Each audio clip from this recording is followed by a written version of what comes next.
Like a beacon on a hilltop, Bridge Creek breezes furrowed the black and gold. The herd have roamed to Grady County with high hopes for a stellar showing in their final non-district tournament of the regular season.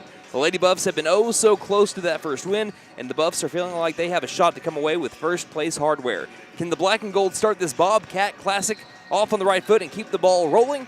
We're about to find out. Hello and welcome to the Bridge Creek Gymnasium in Bridge Creek, Oklahoma for the second annual Bobcat Classic. I'm your voice of the Buffaloes, Brandon Green, along with Nate Brown, and you are tuned into the Lady Buffalo pregame show here on KNED 1150 AM, 98.3 FM on the KNED app, as well as at McAllisterRadio.com on the KNED tab, video streaming on the McAllister Radio YouTube channel.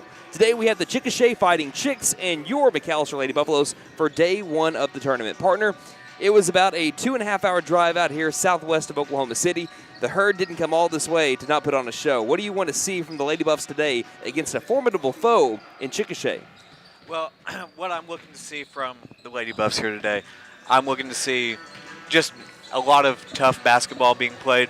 This is a very good Chickasha team we've got on the other side, and they're gonna be a tough matchup, but it is a game that the Lady Buffs can win here today. Yep, so let's go ahead and let's preview your McAllister Lady Buffaloes. They are 0-9 on the year, looking for that first win of the season. McAllister played the defending 3A state champions back on Saturday, came up just short in the Hugo Festival, 52-39. Shooting and turnovers were the issue in their loss. McAllister was just 5% worse from the field, but Idabel was 26% from three, while McAllister was 1 of 14 for 7% from downtown. Pair this with the fact that McAllister caught the ball up 18 times to Idabel's 11, and the Lady Warriors took 11 more shot attempts. McAllister was even in the rebounding total, with Idabel at 32 boards apiece.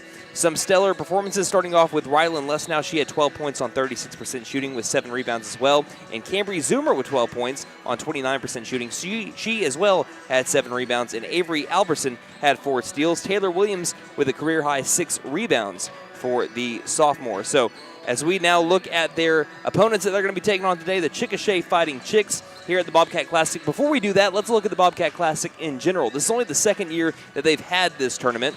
3A Luther won last year's Bobcat Classic on the girls' side. They beat 4A Blanchard 50-41. This is McAllister's first time playing Chickasha in the Max Preps era, as we'll like to call it. That goes back to at least 2006.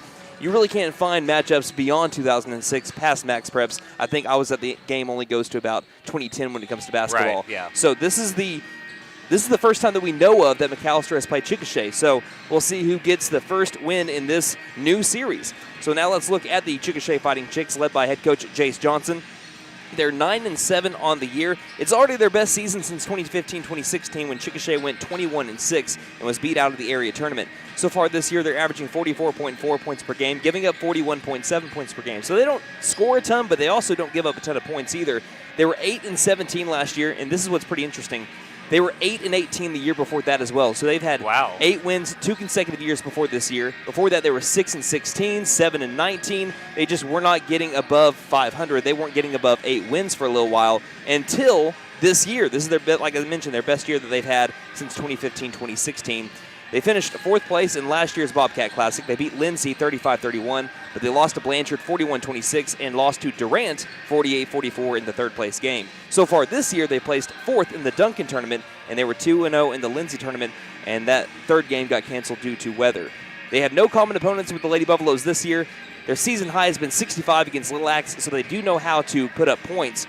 They also have a season low, though, of 26 against Blanchard. But guess what? They won that game against Blanchard. A game where they scored 26 points. They held Blanchard to 18. That is wild. Even crazier, they know how to win those games when they don't score a lot of points. They're 2-2. They do not have a losing record when scoring under 35 points. 2-2. They have allowed under 30 points 5 times this year. They've held opponents to under 30 points 5 different times this year. And if you look at 16, that's about 30. That's what 30% of their games they've held opponents to under 30 points. They're just a good defensive team. And if you want to look at their losses, 6 out of their 7 losses have been to ranked teams. They are now 2-6 against ranked teams. Their only loss against an unranked team was to 6A Eisenhower, 53-47 in the Duncan tournament 3rd place game. A player to watch, Mia Jin for the Fighting Chicks. She's 5'7", junior guard, a 3-year starter for Chickasha, who averaged over 10 points per game and 5 rebounds per game a year ago. And they're also coming off of a 50-47 loss to a top 10 4A team in Tuttle. So They are looking to bounce back from that loss with a big win today against McAlester Lady Buffaloes. The Lady Buffaloes want to wag that finger like Matumbo and say, not today. They want to say, got to be quicker than that. Who is McAlester going to look for today to step up to be the ladies to be able to get them over the hump to get their first win to take down Chickasha? Well, my first player to watch is Rylan West now. She had 12 points and 7 rebounds against Ida Bell in Hugo, and we're going to need to see more of that against the Fighting Chicks and throughout this tournament. Cambry Zoomer had a similar line against the Warriors with 12 points, 7 rebounds, and a steal. If she's able to find her three-point shot today, as she does lead this team in three-point shooting, that could go a long way to leading this team to a win today. And I've got 2 keys to the game. First off, you got to protect the ball. McAlester had 18 turnovers compared to Ida Bell's 11.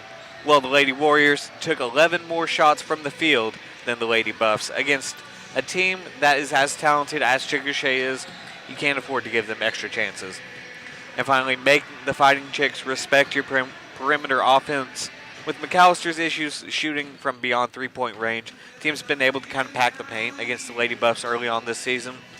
Knock down some shots from outside the paint, force Chickasha to guard out there, and open up the lane for your under-the-basket offense. Whoever wins this game will play at 7 o'clock tomorrow against the winner of Bridge Creek and Blanchard.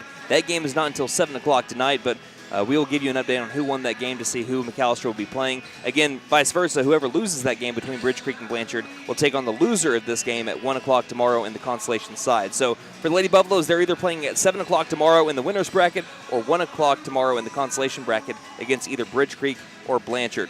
So we have our starting lineups are going to be announced here in about 3.5 minutes, and then we'll get to action here in Grady County. The McAlester Lady Buffaloes and the Chickasha Fighting Chicks on day 1 of the Bobcat Classic here on KNED coming up.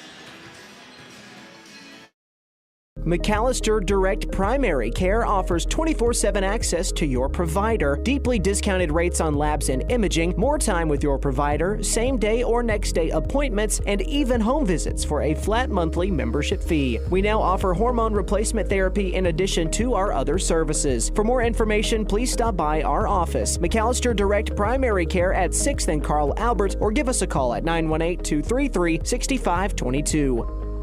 Stipe Law Firm, your first call when the unthinkable strikes for over 80 years. We focus on wrongful death, personal injury, truck and oil field accidents, insurance bad faith, probate, end-of-life preparation, and Social Security disability claims. We are here to advocate for you in all of your legal needs. We are a full-service law firm with over a century of experience representing Oklahomans across the state, professionally and discreetly. We win our cases in courtrooms, not on social media. Call today, 918-423-0421, or go online to stipelaw.com. Running into an old friend is nice. Running into a total stranger, well, not so good. Now, you don't need help from Buck Wilson Frame and Body Shop for those greetings with friends, but if you have one of those unwanted encounters with a stranger, give Buck Wilson a call at 918-423-3161. They are expert craftsmen, specialists. They can straighten out your situation. Buck Wilson Frame and Body Shop, 103 East Oklahoma, McAlester. Again, call 918-423-3161. Hey guys, it's Sam from Sam Wampler's Freedom Ford in McAlester and Eufaula. With 2 locations to choose from, we have close to 200 vehicles on the ground and coming in. And with vehicles starting at $29.95, we have something for everyone. And if you need parts or service, we are loading up at both locations to serve you better. Plus, with our mobile service van and our pickup and delivery, we can help you with sales and service no matter where you are. So come see us at Sam Wampler's Freedom Ford in McAlester and Eufaula and let us make it happen. So, checking accounts. There seems like a ton to choose from, right? I was looking for one that didn't charge monthly fees, with bounce protection, and had mobile banking. I found the Bank NA. The Bank NA has been voted #1 for 10 years in a row in the McAlester News Capital's Reader's Choice Awards. The bonus is that they're local, so the money stays in town. Call 918-423-2265 or go in to find what you need in checking options. The Bank NA. Strong, secure, and ready to loan. Member FDIC, Equal Health.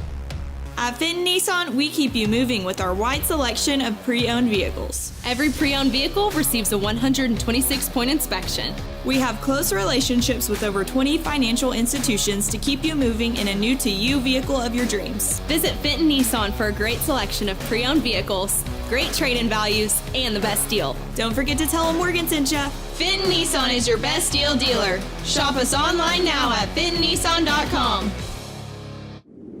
When winter winds blow icy and rare, McAlester knows Freeze and Flare's always there.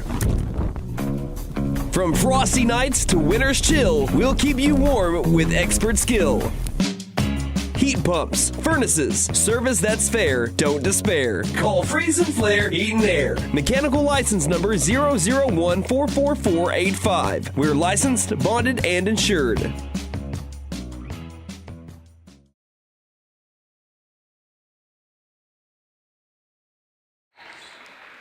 Welcome back to the Bobcat Classic here at the Bridge Creek Gymnasium in Bridge Creek, Oklahoma. Day one for this tournament for our Lady Buffaloes and Buffaloes. Let's look at your starting lineups for the Lady Buffaloes. 0-9 on the year, led by head coach Courtney Bashirs in her first season. Your starting five looks like this for the Lady Buffaloes. Sophomore guard number 1, Cambry Zoomer. Senior guard number 3, Avery Alberson. Sophomore guard number 5, Rylan Lesnow. Sophomore guard number 21, Taylor Williams. And senior guard number 24, Shiley Mason. Lady Buffaloes wearing their visitor uniforms today, black on black with the gold numerals on the front and back, gold McAlester across the front, and that'll be the visitor team on the scoreboard today. Now for the Chickasha Fighting Chicks, led by head coach Jace Johnson, 9-7 on the year in Class 4A. You have number 2, Addison Ferguson, the junior. Number 4, Kaylee Terry, the junior. Number 13, Mia Jin, the junior. Number 34, Carly Ryans, the sophomore, and number 35, Ashlyn Smith, the junior, as the Chickasha Fighting Chicks wearing their home white uniforms with the purple numerals on the front and back and purple in cursive across the chest.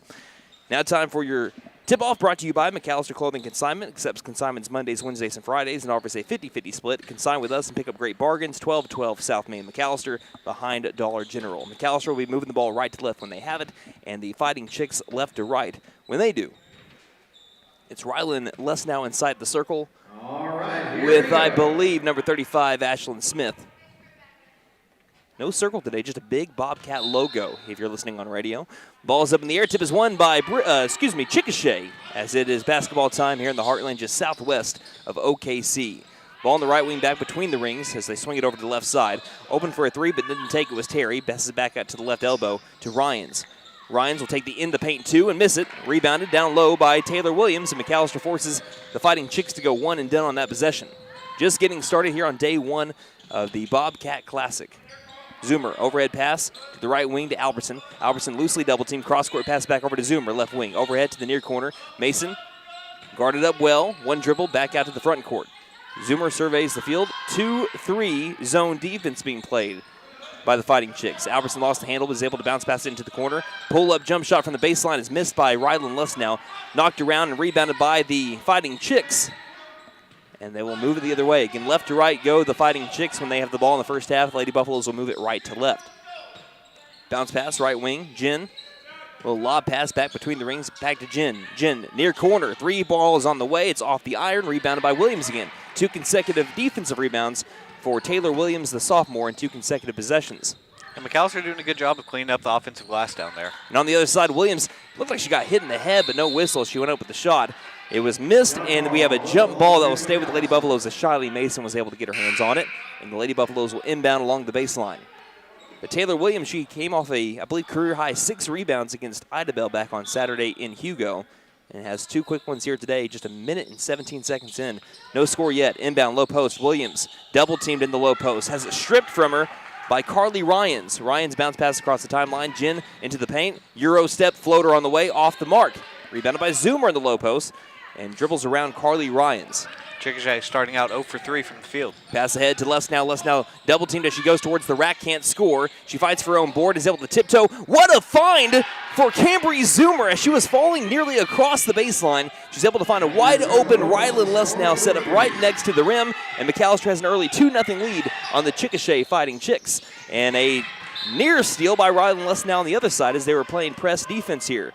There's a pass across the timeline. She tried to do a Oklahoma State, 2011, a la 2011. Yeah. Tip interception. The ball back in.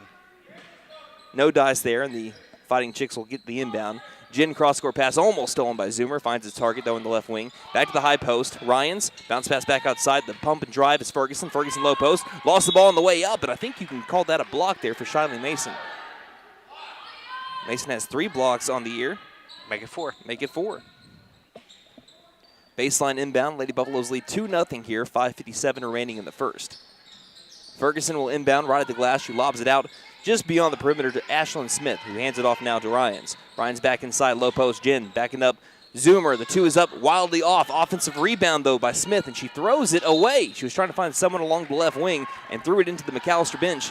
And so far, Nate, you got to love what you see from the Lady Buffalo defense so far. Right, they're playing as well as you can, especially with the height advantage that Chickasha has down there in the post. 5:42 left in the first. Lady Buffaloes lead 2-0. I think that defense is going to shine here between these two teams. Albertson, no look pass to Taylor Williams, who finishes on the left block. What a beauty of a dime there from Avery Albertson. The no look pass from the senior leads to a 4-0 Lady Buffalo lead. Across half court line, Ryans stops in the front court, has to pick up her dribble. Dangerous lob, but finds it to Ferguson. Ferguson, no look pass to the near corner. Jen up for three, and she finds the bottom of the net. Three-pointer is good by Mia Jen. A 3-year starter for Chickasha, who averaged just over 10 points a game last year. Williams tries to score on the right block, kind of loosely contested, but she cannot finish. And taking a hack there in the low post as well was Ashley Smith. She's slow to get to the other side. We have a missed two on the other side of the half-court line by the Fighting Chicks. And it goes out of bounds, last touched by Chickasha.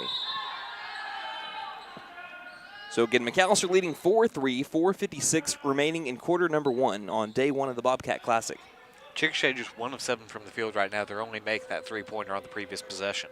And mentioning how Ashlyn Smith kind of got hit up in the face on a rebound opportunity, she's going to come out of the game right now, but looks like she'll be okay in the end. Zoomer drives in and finishes with the left hand. Quick drive down the paint. Lady Buffaloes scoring here with a little bit of efficiency over the last 2 minutes. 6-3 our score. They've scored on 3 of their last 4 possessions.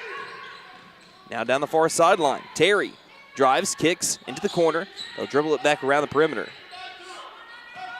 Birchie has come in for the Fighting Chicks. I believe she sets up along the right wing. The ball's currently on the left. Terry picks up her dribble, feeds into the corner. Jen trying to get another corner three. This one, it will bounce off the front iron. Offensive board again. Back outside over to Birchie.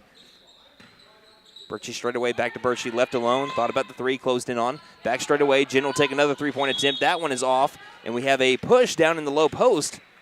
We'll just see who is this on, McAlester or Chickasha. It looks like it'll be on McAlester. Well, it's going to be on Charlie Mason, her first, team first.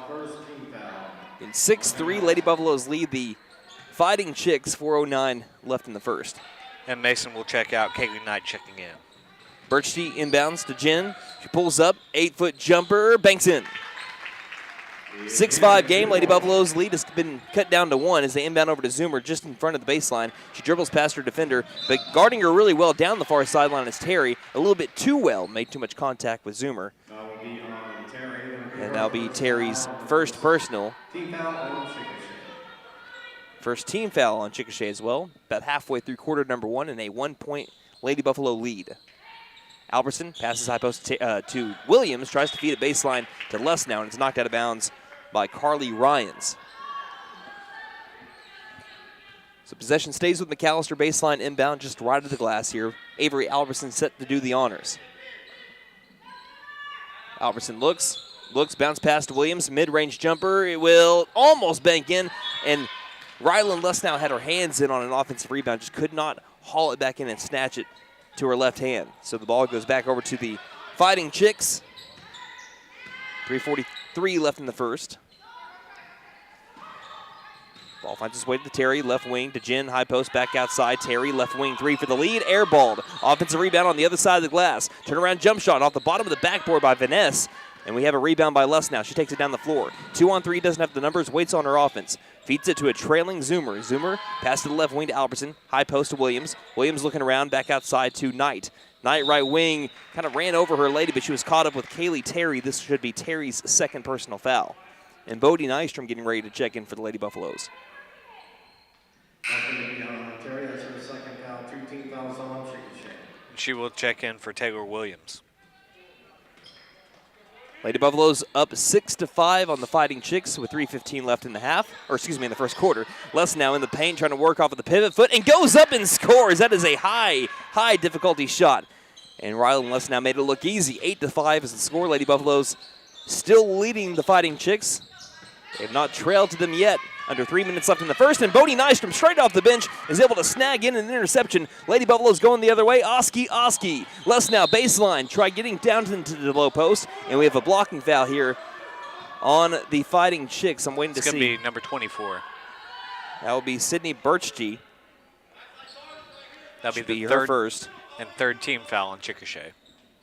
Albertson inbounds, mid-range jumper on the way by Rylan Les now, and she is just racking up the points right now. 10-5, McAlester leads by 5 over the tough 4A team in the Fighting Chicks. Les now's got 4 already. Back-to-back possessions that she scored, and we have a timeout called by Jace Johnson of Chickasha. 2:37 remaining in quarter number 1. Lady Buffaloes lead 10-5 here on KNED. Patriot Chrysler Dodge Jeep and Ram in McAlester says to all Oklahomans, your voice and your dream to buy a new or used vehicle starts today at Patriot CDJR in McAlester. Take $17,000 off Ram 1500 trucks or get 0.9% financing for 72 months. Take $15,000 off 2500 Bighorns. Together, we will make Oklahoma car buying great again. Patriot Chrysler Dodge Jeep and Ram in McAlester. Ram MSRP 57605. Bighorn 76845. Good start for the McAlester Lady Buffaloes. They lead 10-5 over the Chickasha Fighting Chicks, who just lost by 3 to Tuttle a few days ago. McAlester right now up 10-5. In 2:35 left in the first, and Zoomer knocks a pass into the Chickasha bench. They'll stay with the Fighting Chicks, who struggling a little bit against the press defense by McAlester. McAlster's already been able to force a couple of turnovers with it. Down the floor go the Fighting Chicks. A jump pass intended for Vaness, makes its way to Vaness. Now the ball comes loose and finds its way to a wide open basket for Mia Jin. And that's just a bad bounce for the Lady Buffs. Bodie Nystrom nearly had the steal. 10-7, Lady Buffaloes still lead by 3. Now driving in, Rylan Les now muscles her way towards the paint but cannot finish. Going up against Ashlyn Smith there, who forces the missed shot and gets the board. Vaness across the half-court line, stops angle right. Hands off to Jin. Jin, left-handed pass. Back near the half-court line to Channing Haywood. Again, a lot of substitutions here for the Fighting Chicks. Pass into the corner. Jin for the 3 in the tie. Got it. And the Fighting Chicks, out of the timeout, a quick 5 points, and we're tied up 10-10. Down the far sideline, Zoomer past her defenders all the way towards the rack. Now tries to lay it in late for Bodie Nystrom. Knocked out of bounds by Chickasha. He'll stay with McAlester. Again, Mia Jin is the truth. She is the truth. You're not a 3-year starter for no reason. Yeah. Albertson feeds it into the corner on the inbound. Zoomer penetrates the perimeter, back outside with the dribble to the top of the key, pass it to Albertson. Albertson, tough contested pass back to the left wing. Zoomer for 3, just rimmed out. Offensive board, Knight feeds it quickly to Nystrom. Nystrom cannot finish. Ball's tipped out to the 3-point line and rebounded by Haywood. Haywood, long pass, had a wide open Kaylee Terry, and there was really no reason to throw that pass, but they give it up back to the Lady Buffaloes here. And McAlester will take it. 1 minute, 24 seconds left in the first. Charlie Mason checking in for Kaylee Knight here. And we're still waiting for subs to come in now for the Fighting Chicks. And they have a pretty deep roster, a lot of freshmen on this roster as well, but everybody has helped contribute to this best season that they've had in almost 10 years. Right. This is the best season already since they went 21-6 back in 2015-2016.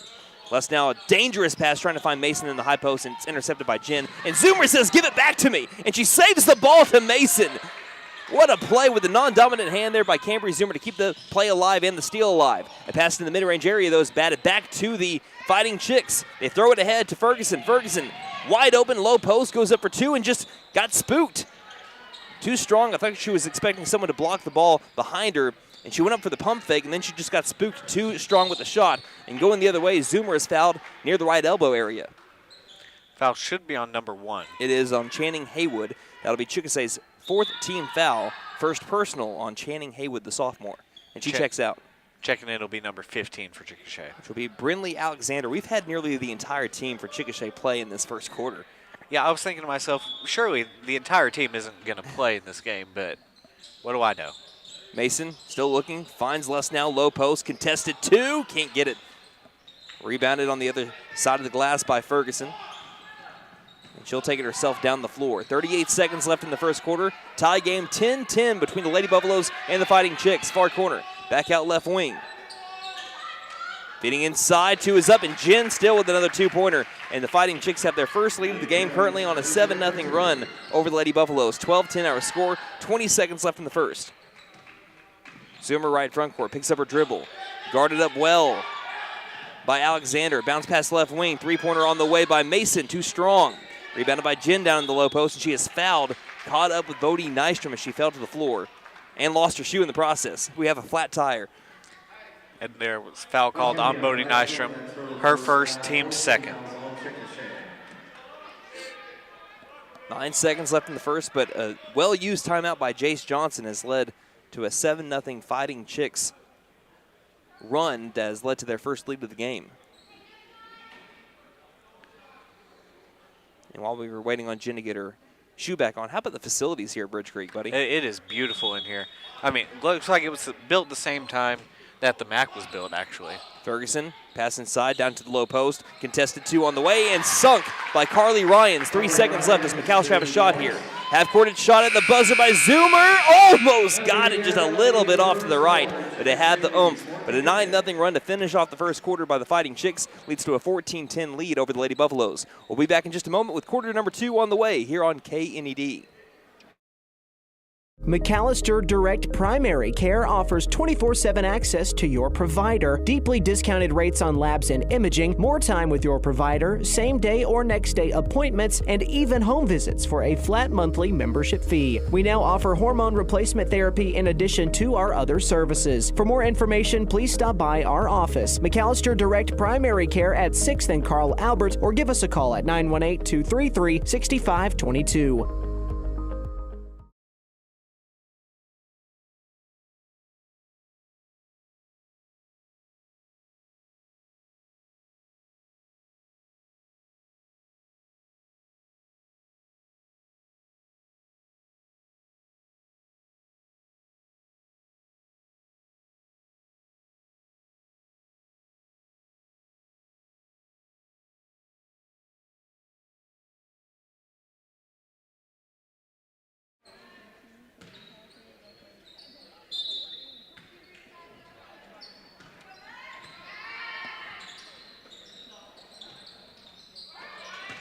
Joining us back in the middle of action here as we have a quick 2 made as Carly Ryans is starting to dominate inside the paint. It leads to a 16-10 Fighting Chicks lead. Chickasha over McAlester here in day 1 of the Bobcat Classic.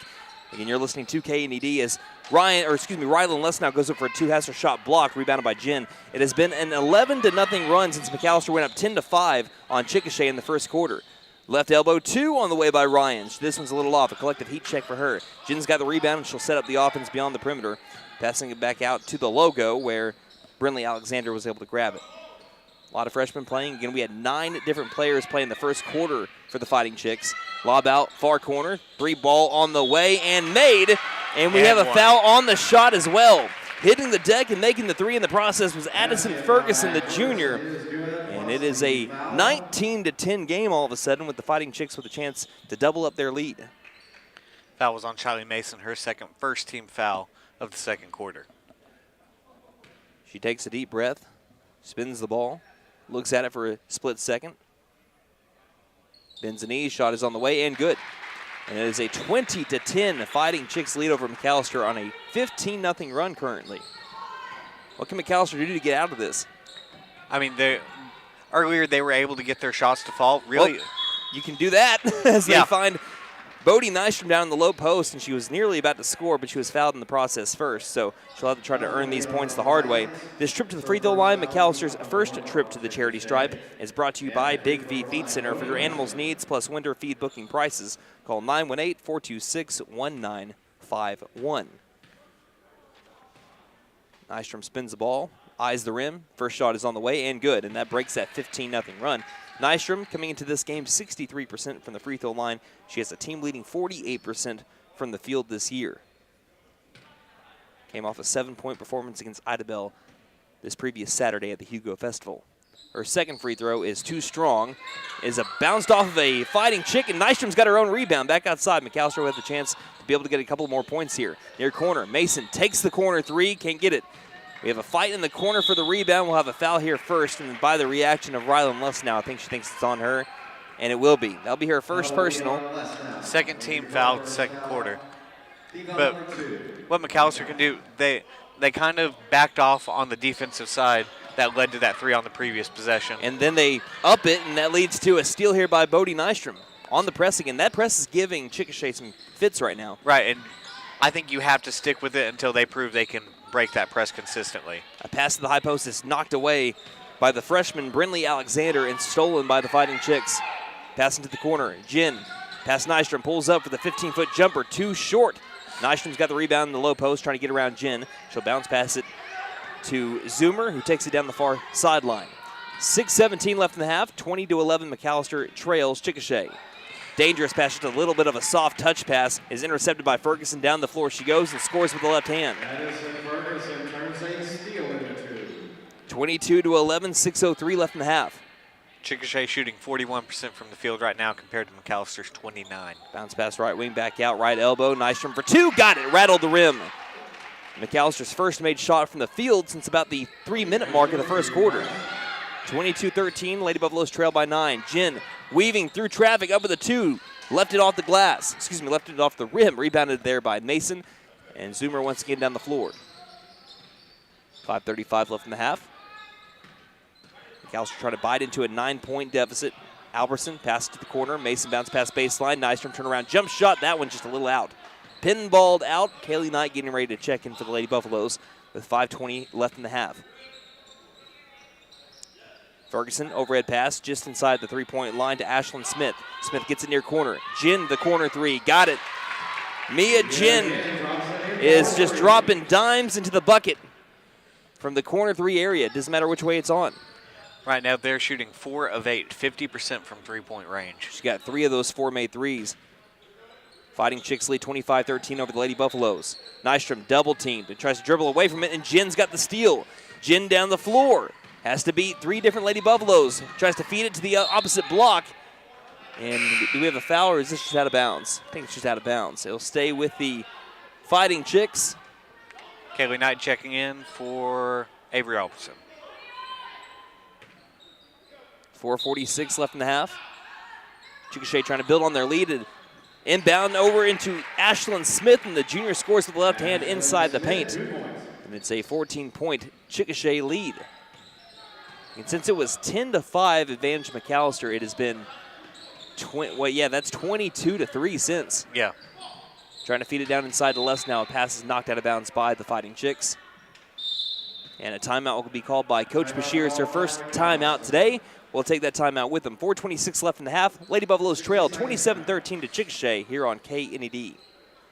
Stipe Law Firm, your first call when the unthinkable strikes for over 80 years. We focus on wrongful death, personal injury, truck and oil field accidents, insurance bad faith, probate, end-of-life preparation, and Social Security disability claims. We are here to advocate for you in all of your legal needs. We are a full-service law firm with over a century of experience representing Oklahomans across the state, professionally and discreetly. We win our cases in courtrooms, not on social media. Call today, 918-423-0421, or go online to stipelaw.com. Running into an old friend is nice. Running into a total stranger, well, not so good. Now, you don't need help from Buck Wilson Frame and Body Shop for those greetings with friends, but if you have one of those unwanted encounters with a stranger, give Buck Wilson a call at 918-423-3161. They are expert craftsmen, specialists. They can straighten out your situation. Buck Wilson Frame and Body Shop, 103 East Oklahoma, McAlester. Again, call 918-423-3161. So Coach Bashir's and Lady Buffaloes trying to figure things out right now, down 27-13, and the Fighting Chicks on a 22-3 run over the Lady Buffaloes with 4:26 left in the half. Mason's got to inbound it, and she finds Zoomer. Zoomer pulls up from the right elbow area, left it short. Rebounded by the Fighting Chicks again. And we have a travel down the low post. Oh, I'll take it. I think the Lady Buffaloes got away with one here, and bewildered is Carly Ryans, who did not believe that she traveled. On the floor for McAlester is Mason, Nystrom, Zoomer, Lesnow, and Knight. Inbound, Lesnow, baseline, now into the paint area, and she has her shot rejected by Smith. And that's into the Chickasha bench, and it's off the Lady Buffaloes. What a play by the junior Ashlyn Smith. Total rejection, nothing but ball there.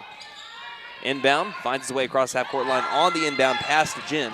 Jin cross-court pass back to the left area, into the corner, overhead pass down into the paint. Great dime and finish by Ashlyn Smith, the and one. And right now, the Fighting Chicks are just rolling right now. Foul's going to be on Mason, her third. 3 team fouls on McAlester here in the second quarter. And Taylor Williams going to check in for Mason here. So trying to complete that three-point play will be Ashlyn Smith. 2 dribbles, the right foot just in front of the left. Ball's in the air, and it is sunk by Smith, completing the three-point play. 25-3 run for the Fighting Chicks since they went down 10-5, about 2 minutes left in the first quarter. And things have started to get comfortable here for Chickasha. Bounce pass straight to the Fighting Chicks again, stolen by Ryans. Ryans down the floor, stops and waits for a point guard to give it to, and she finds Ferguson. Ferguson ball overhead, dribbles onto the Bobcat logo, passes back right to Jin. Jin looks inside, nothing was open there. Now around the front court. Back to Alexander, the high post. Back near corner, Jin, trigger 3 on the way, got it. Another three-pointer made by Mia Jin. And it's a 33-13 game as she continues to hit from the corner 3. Call her Wi-Fi because that's her hot spot. Knight left front court. Is able to find Zoomer on the opposite side of the logo, pass right wing to Williams. Williams, ball overhead, swings it quickly to Knight. Knight inside the perimeter, over to Nystrom. Nystrom lost the ball, and we have, that is Mia Jin rolling on top of Nystrom. And that will be a foul instead on Bodie Nystrom here. So rolling on top of Nystrom is Jin. Nystrom is charged with the foul. It looks like she's the one that swept Jin's feet, not intentionally, but that's just how the cookie crumbles for the Lady Buffaloes. And checking out is Bodie Nystrom. Checking in, Abby Parham. Getting some early action here. Again, she's only played in 1 game this year. Right wing, I think that was against Tulsa Memorial. And I could be wrong. No, that sounds right. Going back, that was actually against Coweta when Parham got her first action. Right wing, back between the rings to the high post. Looking around is Ryans back outside. Ferguson is able to find it back to Alexander as they reset up the offense. Quick pass to the high post, finding a wide open Jin off the right block, and she blows the layup. Can't save the ball. She tips it straight over to Taylor Williams with the board. But Jin's been fantastic everywhere except for that one play. Just, again, left it a little bit too strong on the right elbow, or rather right block 2 attempt. And this pass goes straight through Parham's hands out of bounds. Just on a pass from Zoomer trying to find Abby. And a turnover on the Lady Buffaloes, who've only scored 3 points in this second quarter. They've only scored 3 points since the last 8 minutes of game time has gone around. 2:19 left in the half. Pass inside, Ryans up against Williams, misses the shot. Ball's on the deck, rebounded by Lesnow, who quickly gives it to Zoomer.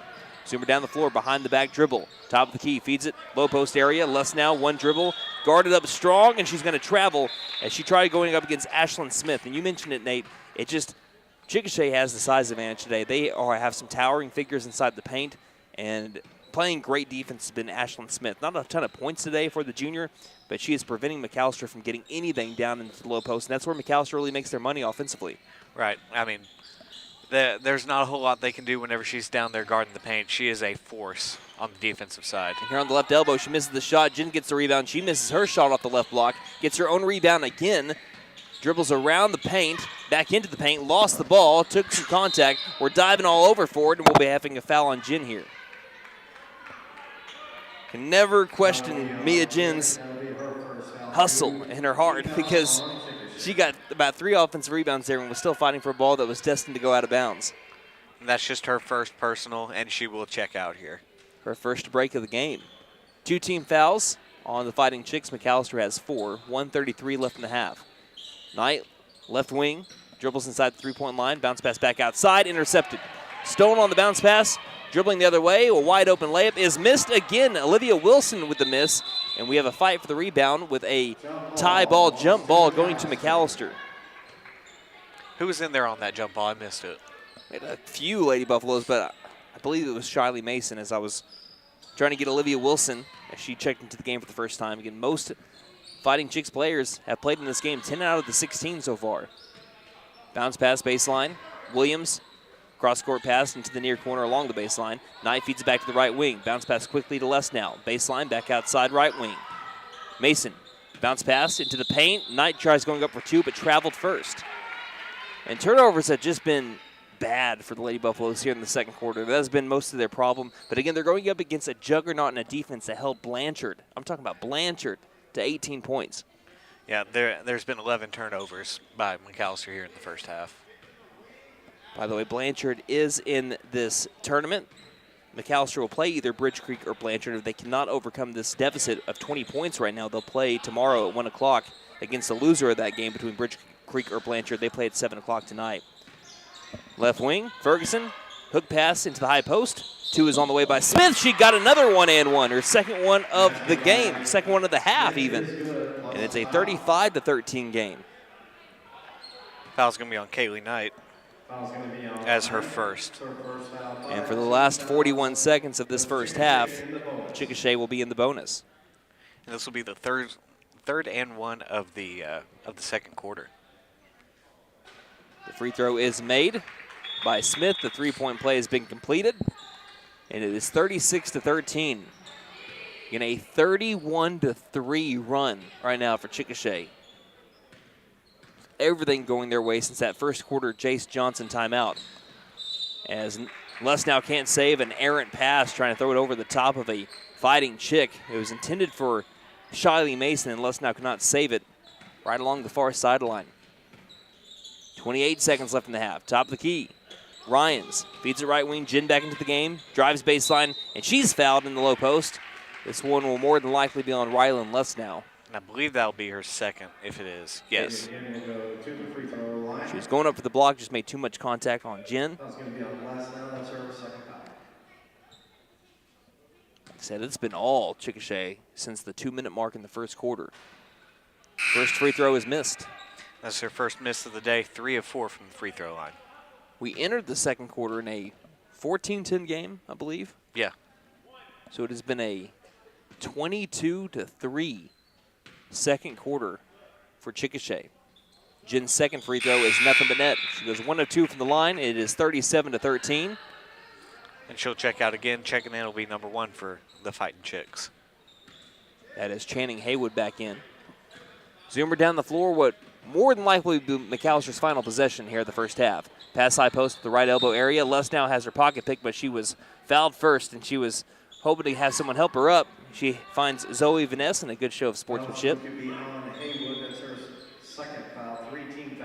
Carly Ryan's back into the game for Channing Haywood, so they quickly just switch back out. Mason inbounds along the baseline. Tries finding Les now, who's trying to muscle her way down to the low post. The pass is errant and stolen by Vaness. Vaness ahead to Wilson. Wilson driving on Knight. Stops. Right block. 2 is good. Rolls in. 39-13. 2 seconds. 1 second. Zoomer. Long 3 at the buzzer will not fall on the quarterback shot. And that'll be the end of the first half of the McAlester Lady Buffaloes. After going up 10-5, it was a 34-3 run since then, since the 2-minute mark left in the first quarter. We'll talk about a little bit more about it in our halftime stats. That'll be brought to you by First Realty on the way here shortly. You're listening to McAlester Lady Buff Basketball. Again, 39-13, the Lady Buffaloes trail here on KNED.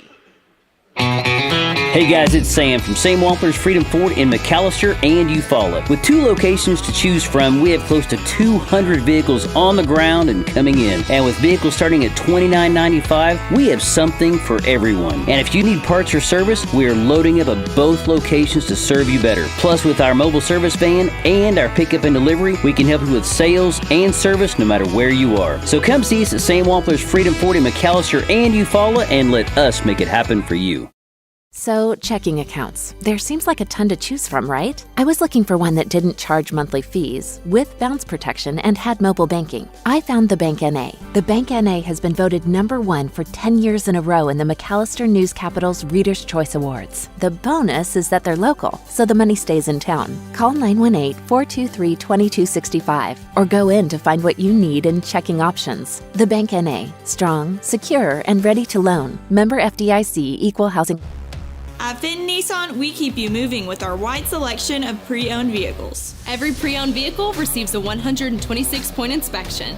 We have close relationships with over 20 financial institutions to keep you moving in a new-to-you vehicle of your dreams. Visit Fenton Nissan for a great selection of pre-owned vehicles. great trade-in values, and the best deal. Don't forget to tell them Morgan sent ya. Fitton Nissan is your best deal dealer. Shop us online now at fittonnissan.com. When winter winds blow icy and rare, McAlester knows Freeze and Flare's always there. From frosty nights to winter's chill, we'll keep you warm with expert skill. Heat pumps, furnaces, service that's fair, don't despair. Call Freeze and Flare Heat and Air. Mechanical license number 0014445. We're licensed, bonded, and insured. Patriot Chrysler Dodge Jeep and Ram in McAlester says to all Oklahomans, your voice and your dream to buy a new or used vehicle starts today at Patriot CDJR in McAlester. Take $17,000 off Ram 1500 trucks. Or get 0.9% financing for 72 months. Take $15,000 off 2,500 Bighorns. Together, we will make Oklahoma car buying great again. Patriot Chrysler Dodge Jeep and Ram in McAlester. Ram MSRP 57,605. Bighorn 76,845. Welcome back to day one of the Bobcat Classic, the second annual Bobcat Classic here in Bridge Creek, Oklahoma, southwest of Oklahoma City. You've been around this area a few times back in your youth, right? Yeah, I lived in Norman for a while. I lived in Moore, but I was actually originally from Rush Springs, which is just about 35 minutes south of here, and went to school there for a little bit, so I know this area pretty well. I was about to say, not really a homecoming, but it's a lot of familiar sights that you've seen. Oh, 100%. I used to come down here all the time, so a lot of good memories down here, but happy to be up in McAlester. Yeah, but right now, though, the McAlester Lady Buffaloes trail at halftime to the Chickasha Fightin Chicks, who are having one of their best seasons in nearly a decade, trying to get to their 10th win of the year, and they're well on their way to it. McAlester was up 10-5 with about 2 minutes left to go in the first quarter. Since then, it was 34-3 Chickasha Fightin Chicks to end the first half. So they lead 39-13 over the McAlester Lady Buffaloes. We're going to be looking at your halftime stats to see how we got here. Brought to you by First Realty, 602 South 2nd Street, McAlester. Call 918-423-3122 or visit first-realty.net. For more than 50 years, First Realty has helped the residents of McAlester and the surrounding area with their real estate needs. Whether residential or commercial, First Realty will guide you through the process of buying or selling your home or business. You can view our property inventory online at first-realty.net. We update our listings daily. And don't forget, if you're into pickleball, the Pickle Palace is open. If you have questions, give us a call at 918-423-3122. All right, your leading scorer on the day so far has been Rylan Les. Now she's got 4 points, along with 3 rebounds, one of those being offensive. And then Cambry Zoomer has 4 points, along with a defensive rebound and a steal. Bodie Nystrom has 3 points, 2 rebounds, one of those being offensive, 1 defensive, and 2 steals. Taylor Williams has 2 points and 3 rebounds. Kaylee Knight has an offensive rebound. Let's see. Shiley Mason has 4 rebounds and a block. And then that is all for your individual scoring. We'll move on to your team stats. McAlester shot 6 of 21 in the first half. Good for 29%. Chickasha took 13 more shots in the first half, shooting 15 of 34, good for 44%. McAlester 0 of 3 from 3. Chickasha 5 of 9. And McAlester 1 of 2 from the free throw line. Chickasha 4 of 5. McAlester getting slightly out-rebounded, 16-14. Those 2 rebounds coming on the offensive side being the difference. McAlester has forced 6 Chickasha turnovers. Chickasha has forced 13 McAlester turnovers. So really the three-point shooting and the turnover battle is where McAllister's kind of falling behind. So when you're looking to the second half, Nate, what are your keys to the second half for McAlester? Maybe not to come back and win this one because it is a pretty big margin against a really good defensive team. But how do you finish off the second half to be able to get some momentum going into tomorrow, whether you do make the comeback or you have to play the loser of Bridge Creek and Blanchard? Well, what I would be looking for here in the second half, just try to get some kind of rhythm on offense going. Again, whether that's enough to come back or not, you just want to see the shots kind of start to fall and get that momentum going to tomorrow, whether you're playing the winner or loser of Bridge Creek and Blanchard. So I know that the offense kind of runs through Mia Jin for the Chickasha Fighting Chicks, but how about the defense of Ashlyn Smith and the post play of her to be able to stop McAllister's bread and butter offensively, the post offense? She's been incredible today. She's been the reason McAlester has been held to 13 points in this first half, because they can't get anything easy down low right now. And Chickasha's been also guarding them well from the perimeter.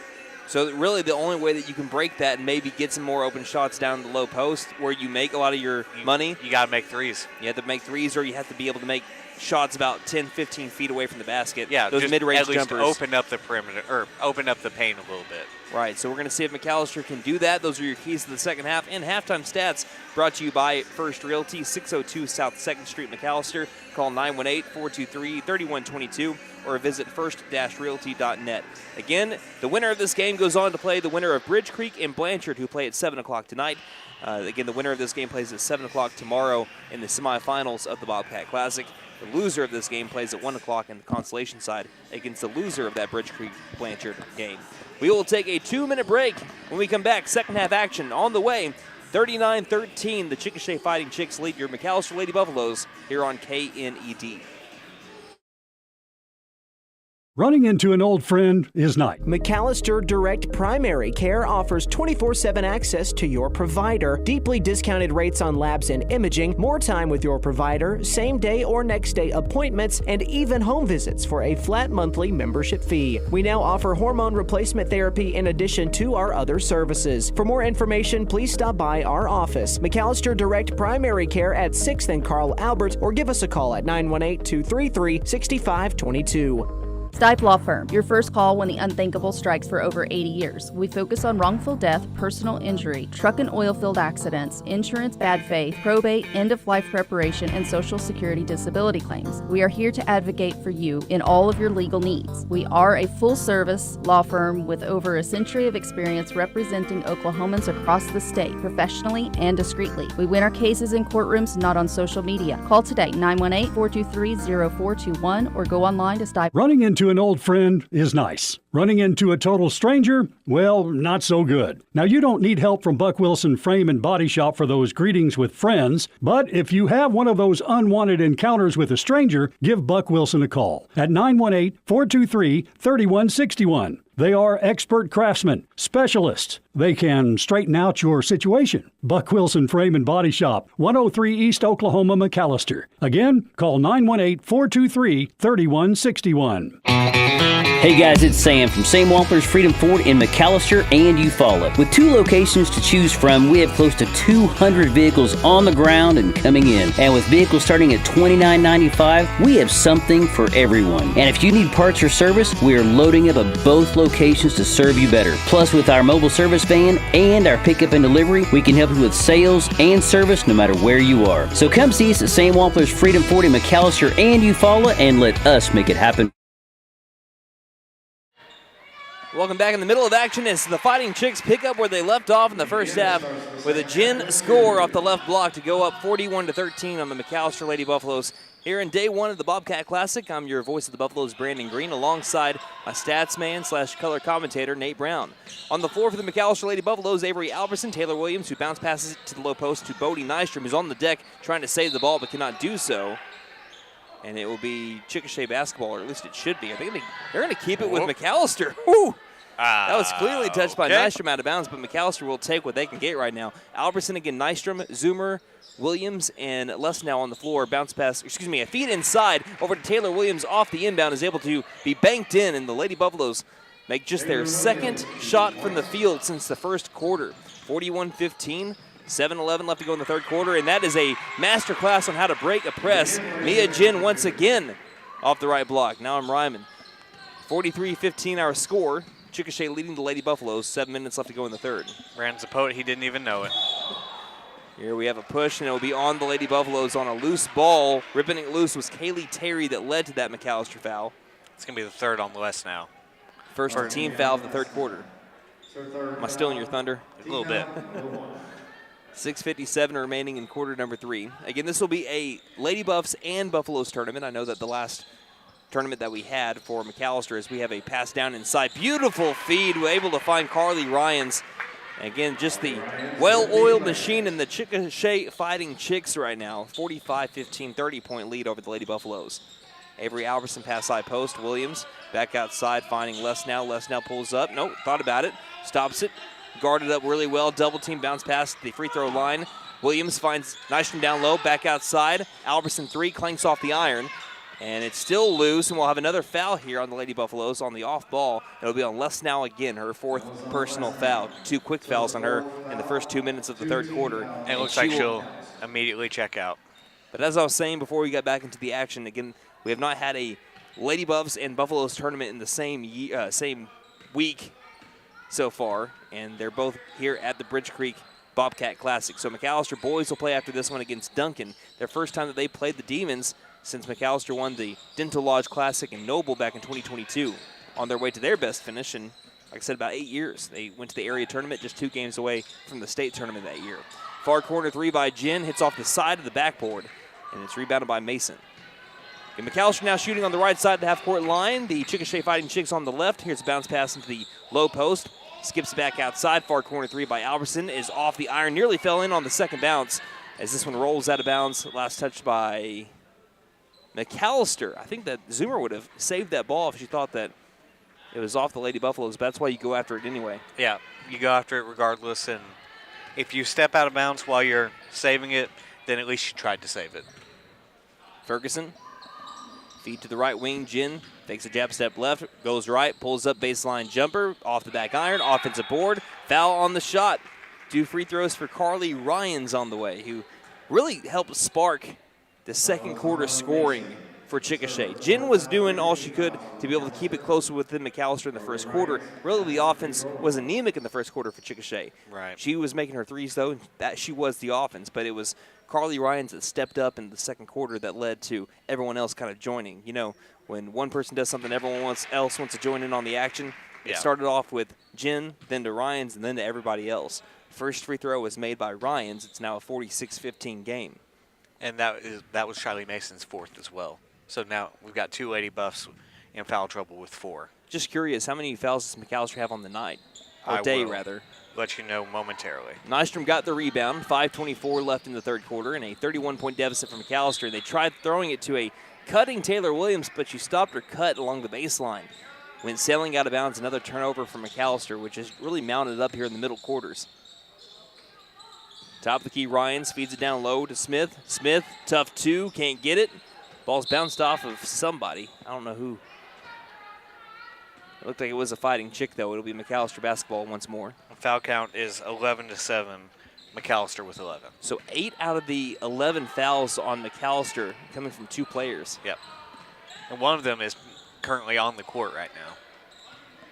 Pass is intercepted by Ferguson. Ferguson one-on-one with Albertson. Stops low post and scores. And it's just getting from bad to worse for the Lady Buffaloes. Ferguson on the inbound steals the pass down into the low post. Triple teamed. We have a foul called. And it will be on Zoomer. That'll just be her first. 4th team foul on the Lady Buffaloes here in quarter number 3. Albertson and Zoomer will come out. Kaylee Knight and Callie Burrow are checking in. Down to the low post. 2 is up and made by Ryans. And it's already a 50-burger here for the Chickasha Fighting Chicks. And if you're just now joining us, that is now making it a 45-5 run since a 10-5 lead. And here's another interception. Carly Ryans down the floor with Burrow. Up for 2, can't get it to go. Burrow's got the rebound on good transition defense, but threw it back away. Now it's back by Nystrom, who throws it ahead over to Knight. Knight now in transition going the other way. Up for the shot, and she's blocked into oblivion by Ashlyn Smith. She has had a lot of those against Lady Buffaloes today. That's the 3rd block of the day, all from Ashlyn Smith. Mason will inbound. Baseline on the right side of the timeline. Feeds baseline to Nystrom. Nystrom looks for someone. Has her dribble into the paint. Pulls up for the jump shot. Can't get it. Rebound down in the low post by Chickasha. It's Jen with the board. And Ferguson will slow walk it with the left hand across that Bobcat logo. Just halfway through the third quarter in a 50-15 game. McAlester trails. McAlester led this game at one point, 10-5. Like I said, it's been a 45-5 game since. Low post Smith, way too strong on the shot attempt. Offensive board, though, on the other side near the corner. At the top of the key, Jen takes the trigger three and airballs this one. That goes sailing out of bounds. McAlester basketball with 3:42 left in the third. But looking at McAlester here in the Bobcat Classic, we knew that they had a tough first-round matchup against Chickasha. This is the best team Chickasha's had, as I mentioned, in about a decade. They went through some tough years, too. They had a couple of years where they had 2 wins, 3 wins.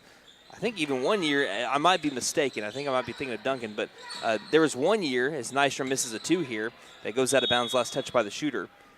There was one year, I believe, that Chickasha didn't win a game. Wow. And now they've turned it around. Jace Johnson has a pretty good crew here that is right in the thick of it against a lot of ranked teams in 4A. If you ask me, I think they'll probably be in the championship game come Saturday. Again, Bridge Creek and Blanchard is who both these teams await. The winner of that game plays more than likely the winner of Chickasha here, as we're mentioning. Here's a block shot by, but give that one to Bodie Nystrom out of bounds. They'll stay with Chickasha.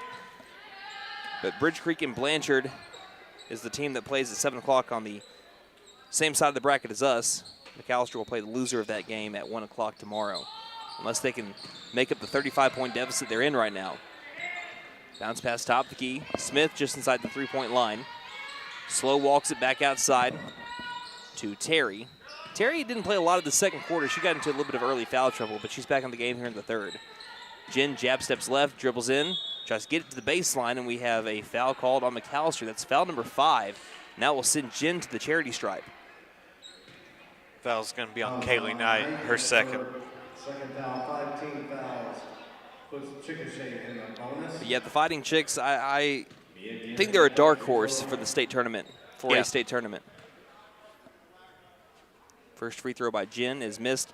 Does that mean that McAlester just should be getting beat by this? Probably not like this, but don't discount how good Chickasha is and how good their defense is. They've held opponents to under 30 points 5 different times this year, and they're on pace to do it a 6th time. Second free throw is made by Jen. Well, they win games when they're scoring less than 30 points. Yeah, and I was mentioning this in one of the group chats we're in. This was just a nightmare matchup for McAlester. What a feed inside, though, for Kaylee Knight. She's able to find Bodie Nystrom, who's fouled on the shot attempt off the left block. She'll go back to the charity stripe. She's the only Lady Buffalo to have free throws in this game. She's had 2. She's gone 1 of 2 from the line. This trip to the charity stripe is brought to you by Big V Feed Center. For your animals' needs plus winter feed booking prices, call 918-426-1951. So the senior Nystrom buries the first free throw. And it's now 51-16, Chickasha with 2:39 left in the third. But then you're looking over at the boys' side, and the boys, they feel like they got a team this year that could go all the way to the championship game here in this Bobcat Classic.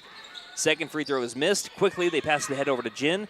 Jen all of a sudden is in transition. Jen, pass Knight, low post 2, too strong. Good defense by Knight. Nystrom's got the board and hands it off to Mason. Yeah, McAlester plays Duncan today. Duncan is a 2-12 team, but they've been playing some close games themselves. You can't discount Duncan. They're building something back over there, I believe. Burrow in the near corner. Overhead pass, trying to find Knight between the rings. Knight is able to grab it before a Chickasha player does, and a right elbow 2 after the feed from Knight is sunk by Bodie Nystrom, and it's 51-18. Nystrom's got 6. 2-minute warning in the third quarter.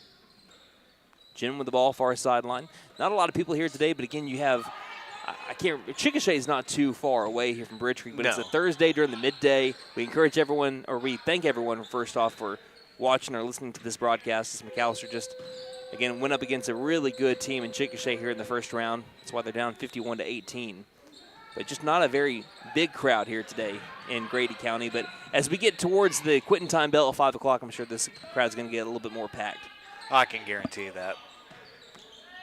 Right now, Chickasha just playing a little bit of keep away. Jen guarded up by Knight in the left front court. By the way, going back over to the men's bracket a little bit, as we have a cross-court pass to Jen. She'll take the trigger 3 from the far corner, and she leaves it short.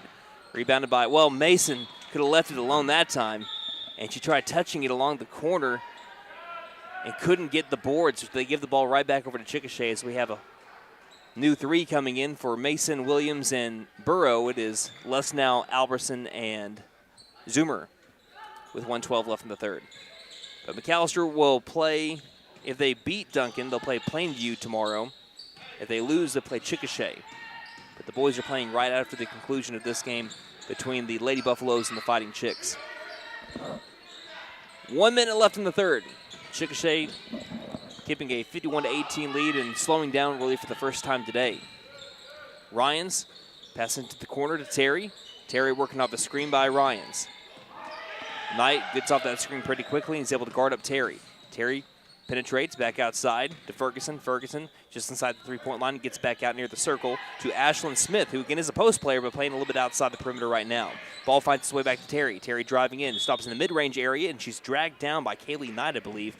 And as we again have the Chicks in the bonus, Chickasha will go to the charity stripe with 2 attempts here from Kaylee Terry. That'll be Knight's third.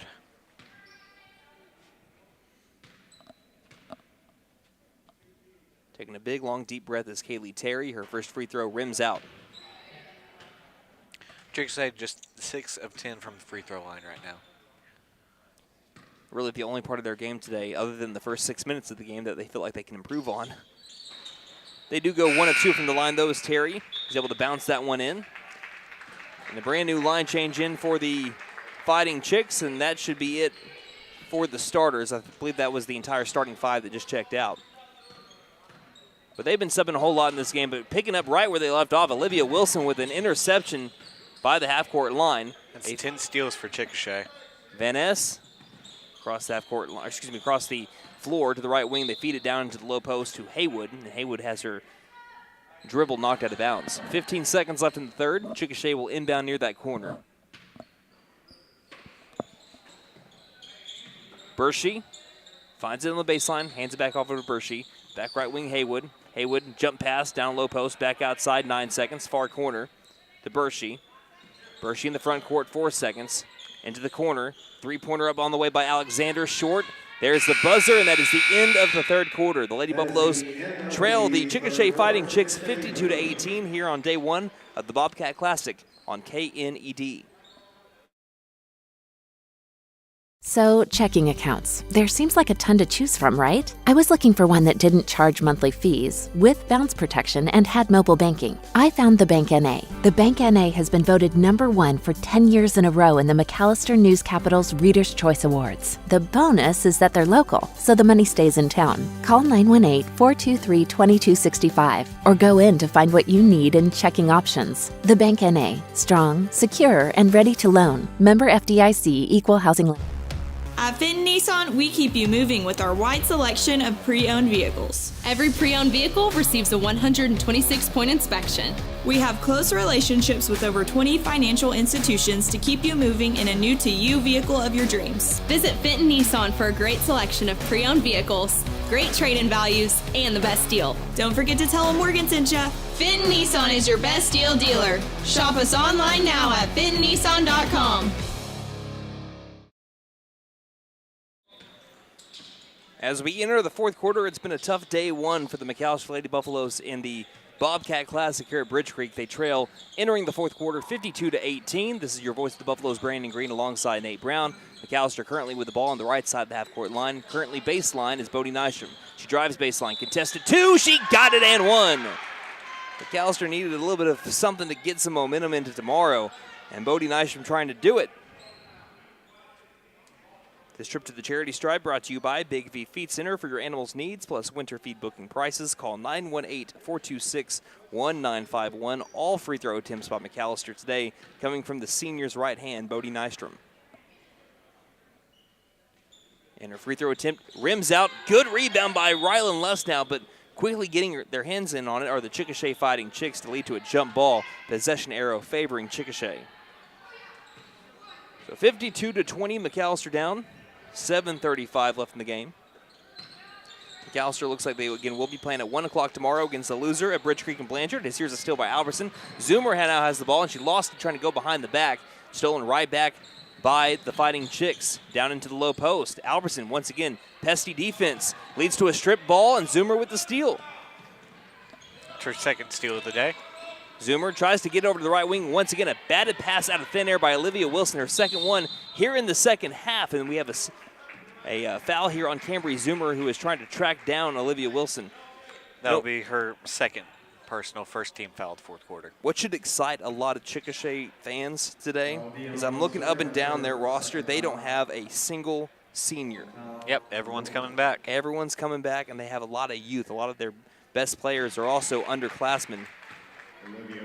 As the first free throw is made by Olivia Wilson. They're calling down the shot, though. I didn't really think she, if my memory serves me correctly, I didn't think that she really went up with the shot. I think she was just pushed first. Second free throw is missed. So 1 of 2 from the line there for Olivia Wilson. 33-point deficit for the Lady Buffaloes. Left wing, Les now with the ball. Playing with 4 fouls.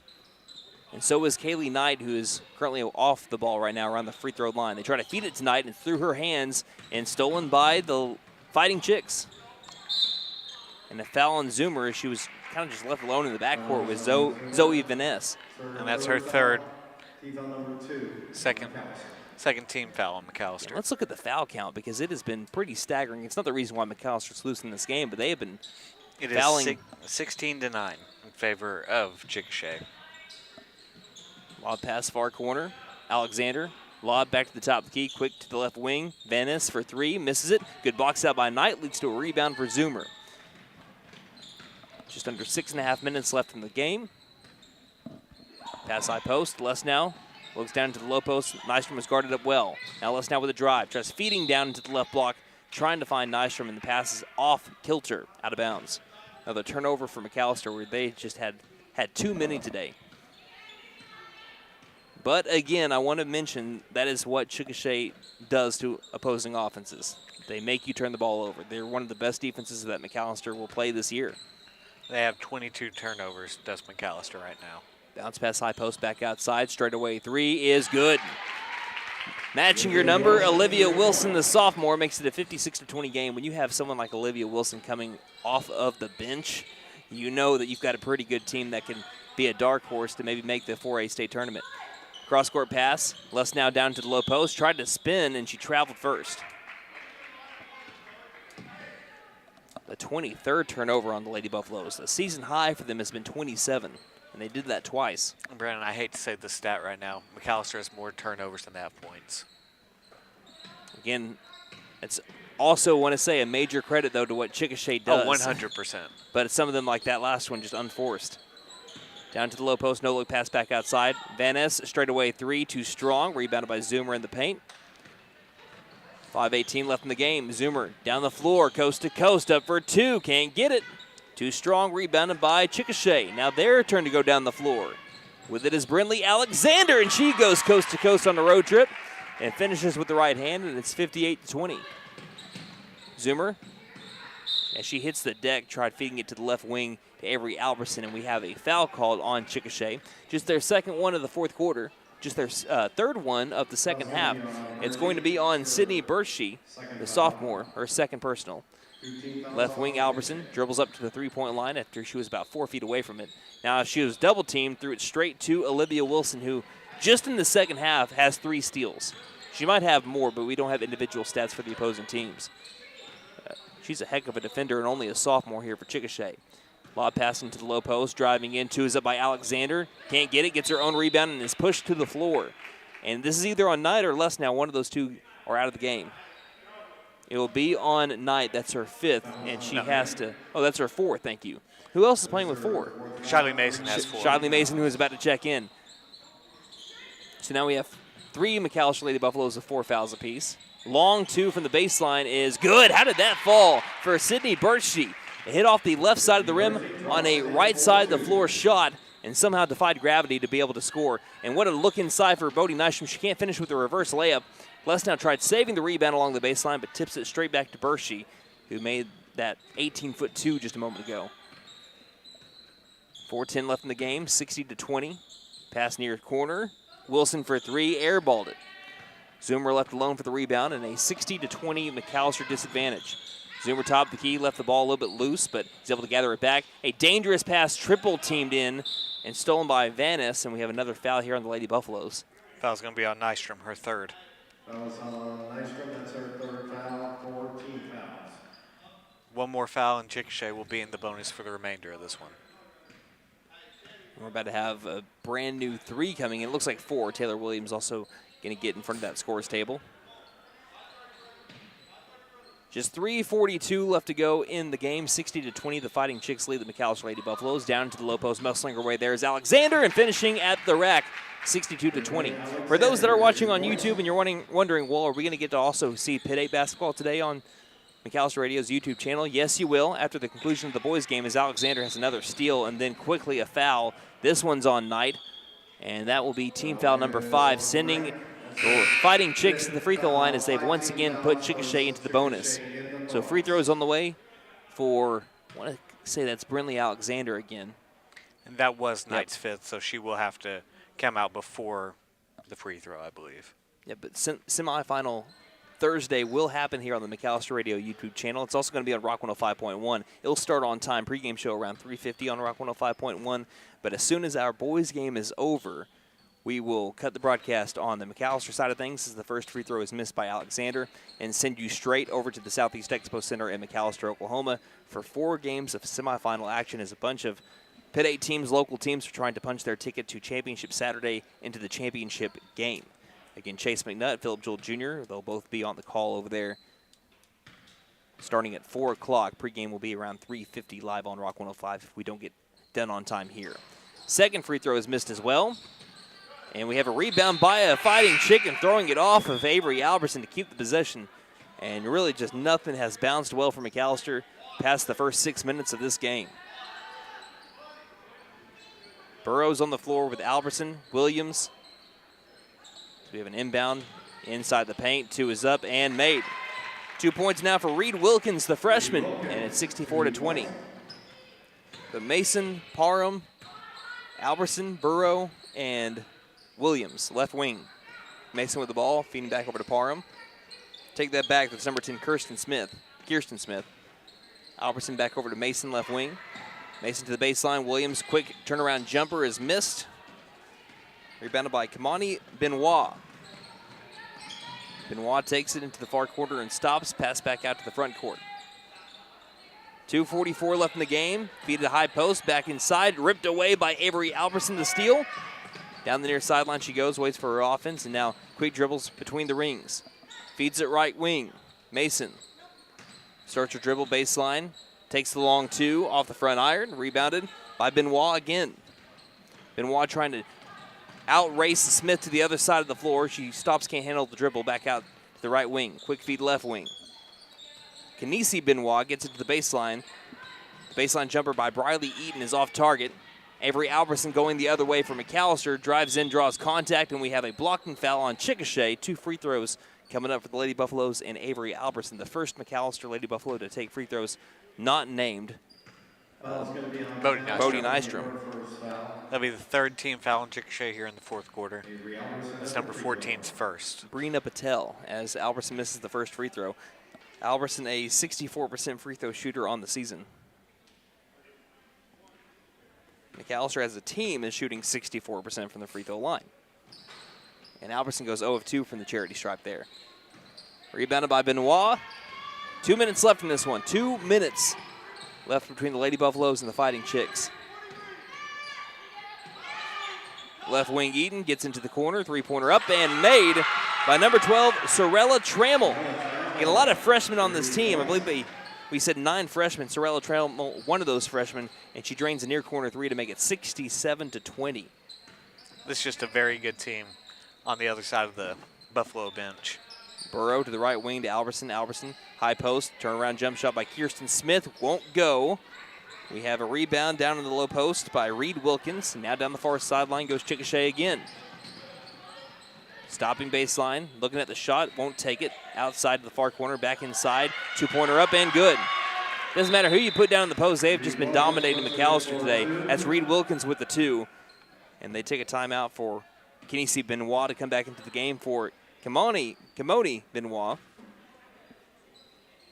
69-20 left in this one with 1:12 left on the clock. Smith between the rings. McAlester on the right side of the half-court line. Tries to feed it baseline. It's through the hands of Taylor Williams.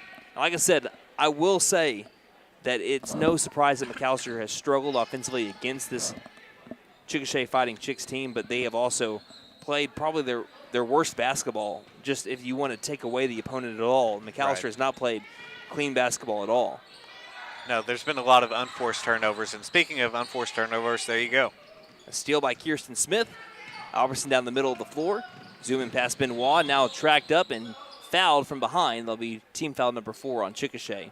One more since McAlester to the line for the last few seconds of this game. Again, McAlester will play the loser of Bridge Creek and Blanchard, who played tonight at 7 o'clock. We'll give you an update on our Twitter page at Buff Sports Radio when we get the chance. Here's a 2 that's going to be missed by Mason. Gets her own rebound. Up for 2 again, left that short. McAlester just really struggling from the field, too, not shooting well at all in this one. We'll have your final stats when we get to the conclusion of this game. A pass is way too far for the intended Benoit. And 32 seconds remain. Yeah, it was so far, if the score ended at 69-20, it would have been a 64-10 run since McAlester went up 10-5. Missed shot once again by the Lady Buffaloes. Chickasha going the other way with 18 seconds left. A pass at far corner, stolen by Williams. McAlester left to right, stops in front of the scores table, 10 seconds left in the game. Albertson near the Bobcat logo, pushes off. Doesn't get the call. Eden, pass to the right wing to Smith, 3 seconds. High post, Albertson bounce pass. Williams at the buzzer, left it short, and that is the ball game. The McAlester Lady Buffaloes fall 69-20 to the Chickasha Fighting Chicks, as the Fighting Chicks will take on the winner of Blanchard and Bridge Creek at 7 o'clock. McAlester will play tomorrow, same time at 1 o'clock against the loser of Bridge Creek and Blanchard. Let's go ahead and look at your post-game stats, brought to you by Barlow Built Performance and Automotive, your full-service automotive and transmission repair shop. Brake work and heat and air repair, plus we do MIG and TIG welding. We're McAllister's only full-time exhaust shop. From race cars to your grandma's cars, we do it all. We sell tires and wheels. Barlow Built Performance and Automotive, 2201 North Main Street in McAlester. Open Monday through Friday, 8 in the morning to 5 p.m. Call 918-318-0323. Nate, take it away. All right, Bodie Nystrom was your leading scorer. She had 8 points today on 3 of 8 shooting, 2 of 5 from the free throw line. She had 4 rebounds, 3 steals, and a block. Cambry Zoomer had 4 points, along with 4 rebounds and 2 steals. Rylan Lesnow had 4 points as well, with 3 rebounds. Taylor Williams also had 4 points with 3 rebounds and a steal. Avery Albertson recorded 2 defensive rebounds and 2 steals. Kaylee Knight did end up fouling out, but she did record an offensive rebound as well. Shiley Mason had 6 rebounds, 2 of those offensive, 4 defensive, along with a block. And let's see. Kirsten Smith recorded a steal, and that rounds out your individual scoring for this game here today. McAlester shot 9 of 38 from the field, good for 24%. That's rough. Chickasha took 61 shots from the field. My goodness. They shot 27 of 61, good for 44%. 7 of 18 from 3, good for 39%. McAlester 0 of 5 from 3. Chickasha 8 of 15 from the free throw line, good for 53%. McAlester just 2 of 7 from the free throw line. McAlester also out-rebounded 31 to, I believe that's 23 if I'm doing my math right. McAlester had 27 turnovers compared to Chickasha's 13. Chickasha had 3 blocks, McAlester with 2. And that rounds out all your scoring. It's a game you want to forget. Yep. That's for dang sure. 69-20 was the final score in this one. Once again, the Chickasha Fighting Chicks take down the McAlester Lady Buffaloes. But, hey, they looked really good in the first 6 minutes. It just when one thing started to fall, when one started going down the hill, everything started rolling down the hill, and things were not going well for the Lady Buffaloes since about the 2-minute mark in the first quarter. So if you have any final thoughts in this one, Nate, what do you got? I think you said it best just a second ago. This is a game you just want to forget about. This is not a game that's going to count toward district standings. This is one of the better teams you're going to end up playing, I believe. And, again, it was just a nightmare matchup for McAlester. McAlester lives down in the post, and unfortunately, Chickasha has one of the best post defenders, probably in Class 4A. And really, you just take what positives you can find from this game and move on to tomorrow, where you face the loser of Ridge Creek and Blanchard. Yep, again, we'll find out who lost or won that game around 8:30 or 9 o'clock tonight. So we will have an update for you on who both the Lady Buffaloes and the Buffaloes will play tomorrow by about 9 o'clock. Again, we encourage you to follow us on Twitter at Buff Sports Radio, where we will be giving you the updates on the broadcast schedule that way. We might even share it onto our Facebook page as well. But we have about 16 minutes until the boys game begins. We're going to be having our boys pregame show coming up here momentarily. It's the McAlester Buffaloes against the Duncan Demons on day one of the Bobcat Classic coming up here on KNED. When winter winds blow icy and rare, McAlester knows Freeze and Flare's always there. From frosty nights to winter's chill, we'll keep you warm with expert skill. Heat pumps, furnaces, service that's fair, don't despair. Call Freeze and Flare Heat and Air. Mechanical license number 001444485. We're licensed, bonded, and insured.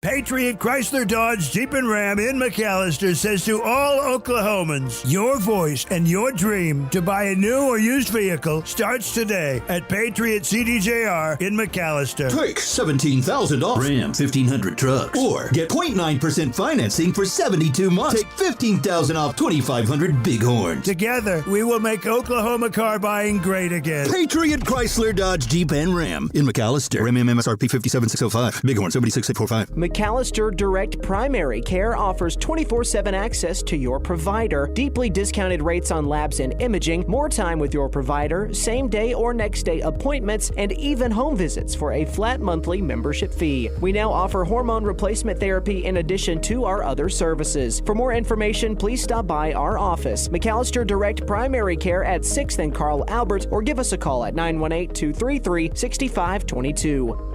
Stipe Law Firm, your first call when the unthinkable strikes for over 80 years. We focus on wrongful death, personal injury, truck and oil field accidents, insurance bad faith, probate, end-of-life preparation, and Social Security disability claims. We are here to advocate for you in all of your legal needs. We are a full-service law firm with over a century of experience representing Oklahomans across the state, professionally and discreetly. We win our cases in courtrooms, not on social media. Call today, 918-423-0421, or go online to Stipe Law. Running into an old friend is nice. Running into a total stranger, well, not so good. Now, you don't need help from Buck Wilson Frame and Body Shop for those greetings with friends, but if you have one of those unwanted encounters with a stranger, give Buck Wilson a call at 918-423-3161. They are expert craftsmen, specialists. They can straighten out your situation. Buck Wilson Frame and Body Shop, 103 East Oklahoma, McAlester. Again, call 918-423-3161. Hey guys, it's Sam from Sam Wampler's Freedom Ford in McAlester and Eufaula. With 2 locations to choose from, we have close to 200 vehicles on the ground and coming in. And with vehicles starting at $29.95, we have something for everyone. And if you need parts or service, we are loading up at both locations to serve you better. Plus, with our mobile service van and our pickup and delivery, we can help you with sales and service no matter where you are. So come see us at Sam Wampler's Freedom Ford in McAlester and Eufaula and let us make it happen for you. So, checking accounts. There seems like a ton to choose from, right? I was looking for one that didn't charge monthly fees, with bounce protection, and had mobile banking. I found the Bank NA. The Bank NA has been voted #1 for 10 years in a row in the McAlester News Capital's Reader's Choice Awards. The bonus is that they're local, so the money stays in town. Call 918-423-2265 or go in to find what you need in checking options. The Bank NA. Strong, secure, and ready to loan. Member FDIC, Equal Housing. At Fenton Nissan, we keep you moving with our wide selection of pre-owned vehicles. Every pre-owned vehicle receives a 126-point inspection.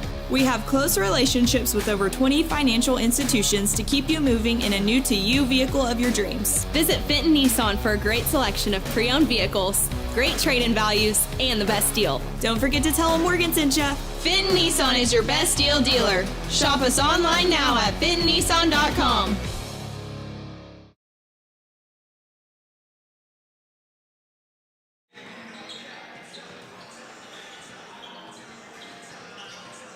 Welcome back to Grady County. I'm Brandon Green along with Nate Brown here in the pregame show. Again, we've already talked about the McAlester Lady Buffaloes at their postgame show. It was directly after the game. They fell to the Chickasha Fightin Chicks in a final score of 69-20. Now it's time for the boys to get their crack. Let's preview them. So the McAlester Buffaloes are 7-5 on the season and currently in the middle of a 2-game win streak after losing 3 in a row. They're trying to now win 3 in a row and they'll take on the 5A Duncan Demons. So again, the McAlester Buffaloes 7-5, led by second-year head coach Mike Dooney. Let's look at their last game against the Hugo Buffaloes at the Hugo Festival. It was our first battle of the Buffaloes in a few seasons. McAlester began the game on a 16-0 run and led 24-9 after one quarter, but there was essentially no offense in the second quarter at all, with both teams scoring 4 apiece. Hugo caught their stride in the second half, but it was a little too late as McAlester survived with a 62-56 win. McAlester was 3% better from the field and 11% better from 3. McAlester also had 44 rebounds to 36, and the Buffs were 12 of 19 from the free throw line for 63%. To Hugo just being 2 of 9. McAlester did struggle to take care of the ball in the fourth quarter, leading to the delayed Hugo surge. McAlester had 18 turnovers to Hugo's 15. And there was a surprising number of blocks in that game, too. 12 blocks total. McAlester had 7, and the Hugo Buffaloes had 5. Some standout performers, you had Brandon Smith with 17 points on 50% shooting. He also was 3 of 6 from the free throw line, 8 boards, 4 steals again for Brandon Smith. Rodney Washington had 19 points on 35% shooting. A double-double for Rodney Washington as he had 10 boards as well. Speaking of 10 boards, Devion Bickham, he had that as well, and 10 points from Davian Pouncil on 33% shooting. He also had a double-double with 11 rebounds from the sophomore guard/forward. Looking at the Bobcat Classic at Bridge Creek for the men's side of things, as the Blanchard Lions defeated Bridge Creek last year in the inaugural season of the Bobcat Classic, 62-47. McAlester is playing Duncan for the first time since the opening game of the 2022 Dental Lodge Classic. That's the Noble tournament, where the Buffaloes won 82-38 on their way to a tournament championship. McAlester has no returning players from that game. McAlester forced 27 turnovers against Duncan and had 47 rebounds to 34 for Duncan. McAlester also made 12 threes in that game a few seasons ago. Now let's preview the Duncan Demons here in the year 2025, led by head coach Zach Knox. They are 2-12. They're up from Class 4A to Class 5A. 39.9 points per game is their average on offense, and 62.9 points per game is what they're giving up on the season. Last year, they were 3-22. Their wins came against U.S. Grant in the Weatherford tournament, 53-51. They beat Hoops for Christ, 43-37, and they beat Elk City, 45-42. Their wins so far this year, 57-44 against Altus and 58-41 against Capitol Hill. Their last 500 season or better was back in 2018-2019 when they went 11-13. That was their last time they went 500 or better. They were 13-13 that season. Listen to this. They went 11-13 back in 2020-2021. Since then, they have really struggled to get it back and going. They're 7-75 since that 2020-2021 season. Man. And they lost to the defending 5A state champions, Midwest City, 79-43 back on Tuesday. And as we mentioned, McAlester seeing them for the first time since they beat Duncan 82-38 back in Noble. So as you're looking at the Duncan Demons, I will say this, they seem to have a better team, even though they're still struggling this year at 2-12. They're not the same team that went 3-22 a year ago. They are hanging with some teams that could give McAlester fits. So it's not a team that you can just let off the gas pedal. You've seen McAlester against a 3-8 Hugo team back on Saturday go up 16-0, look like it's going to be a breeze, and all of a sudden you find yourself in a 6-point game because Hugo upped the pressure. McAlester couldn't really handle it in the fourth quarter. Saw the same thing, almost the exact same thing against Coweta, who again is a under 500 team. That was back over at the MAC on last Friday. So McAlester cannot let up against this Duncan team because if you give them a window, that'll give them a chance to make this a game that you could sweat out. So let's look at some players to watch for the McAlester Buffaloes and their keys to this one. All right, first player to watch is Brandon Smith, who had another great performance in Hugo on Saturday, where he scored 17 on 50% shooting, 8 rebounds, 4 steals, and 2 blocks. If he's able to continue that type of play, he and my next player to watch will likely be at the top of most tournament MVP ballots. Rodney Washington had a team-high 19 points and 10 rebounds on Saturday night, making him one of 2 Buffs with a double-double against Hugo. If he's able to use his shooting and athletic ability to his full potential, the Buffs will be well on their way to a date with Plainview in the semifinals. Finally, I've got Davian Pouncil, who was the other Buff with a double-double against Hugo, scoring 10 points and bringing down 11 rebounds. If all 3 of these guys are hitting at the same time, Brandon, these Buffs are likely bringing some hardware back to the MAC. And moving on to our keys to the game, forget the second quarter against Hugo. Just forget that entirely. Yeah, if anyone wants to be reminded of that, McAlester had just 4 points, but Hugo only had just 4 points. Did I steal that from your pregame? I'm sorry. All right, moving on to our second. Completely bypassed that. Yeah, well, that's what I was going to say. McAlester only scored 4 points in the second quarter. Get your offense flowing like it was in the first quarter in Hugo, where you made your open shots. Second off, clean the defensive glass. The reason McAlester was able to hold on to the lead against Hugo was because they were able to hold off Hugo's second chance points and finally just finish strong. Hugo was able to make a run in the fourth quarter where they were able to cut the lead down to single digits, just as Coweta was able to do on Tuesday. Don't let the Demons get momentum going, and you're going to be in good shape here in this round one of the Bridge Creek tournament. Once again, they kind of mentioned it. Plainview defeated Chickasha in the game before the Lady Buffaloes against Chickasha. That was a close game. Plainview beat Chickasha 44-40. So if McAlester wins this game against Duncan, they'll play tomorrow in the semifinals of the Bobcat Classic at 5:30 against Plainview. If they lose this game, they'll play at 11:30 on the Constellation side against Chickasha. But those two teams, very even. You're going to get the same caliber team no matter if you win or lose this game. But obviously, McAlester would like to win this to get one step closer to playing for a championship on Saturday, where it looks like the best team on the other side of the bracket is either Bridge Creek or Blanchard. The two teams that played in the championship last year, they're both on the same side of the bracket. I'm betting on Blanchard making it their way out into Saturday, but you never know in basketball. It could be just someone's day, and it could be Duncan's day today. So McAlester wants to make sure that they pedal to the metal, 4 quarters. We'll see if they can do it, as we'll have tip-off coming up in about 4.5 minutes here from Grady County. Again, it's day one of the Bobcat Classic. It's time for the boys to take on the Duncan Demons here in about 4 minutes here on KNED. Again, this is your voice of the Buffaloes, Brandon Green, alongside Nate Brown. We'll take a break and be back in about 4 minutes here on KNED. When winter winds blow icy and rare, McAlester knows Freeze and Flare's always there. From frosty nights to winter's chill, we'll keep you warm with expert skill. Heat pumps, furnaces, service that's fair, don't despair. Call Freeze and Flare Heat and Air. Mechanical license number 0014445. We're licensed, bonded, and insured. Patriot Chrysler Dodge Jeep and Ram in McAlester says to all Oklahomans, your voice and your dream to buy a new or used vehicle starts today at Patriot CDJR in McAlester. Take $17,000 off Ram 1500 trucks. Or get 0.9% financing for 72 months. Take $15,000 off 2500 Bighorns. Together, we will make Oklahoma car buying great again. Patriot Chrysler Dodge Jeep and Ram in McAlester. Ram MSRP 57605. Bighorns. McAlester Direct Primary Care offers 24/7 access to your provider, deeply discounted rates on labs and imaging, more time with your provider, same day or next day appointments, and even home visits for a flat monthly membership fee. We now offer hormone replacement therapy in addition to our other services. For more information, please stop by our office, McAlester Direct Primary Care at 6th and Carl Albert, or give us a call at 918-233-6522.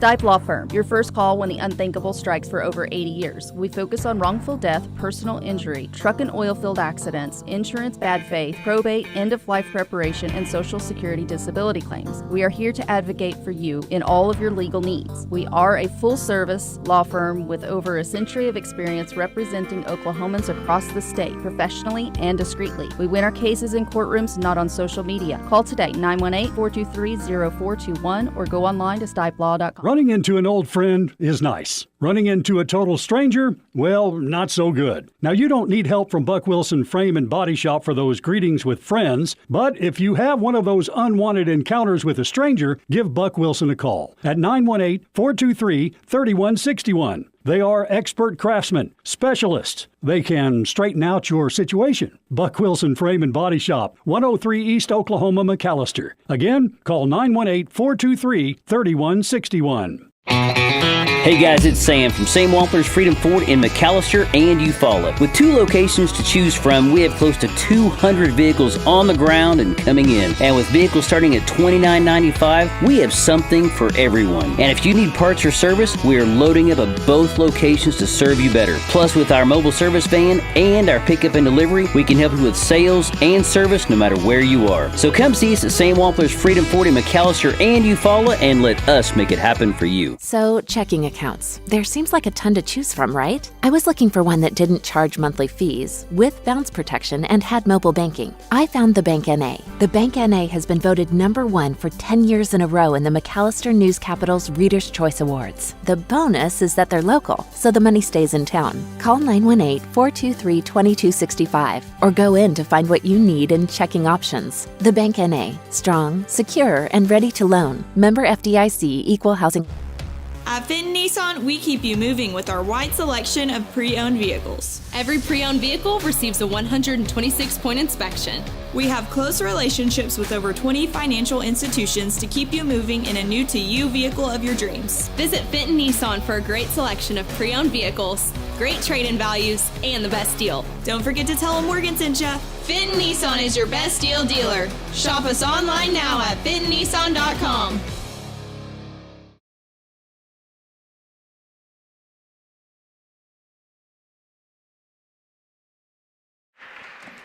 Welcome back to the Bobcat Classic, day 1 of the 2nd annual Bobcat Classic from Bridge Creek, Oklahoma. It's now time for the boys' game, the Duncan Demons against your McAlester Buffaloes here from Grady County.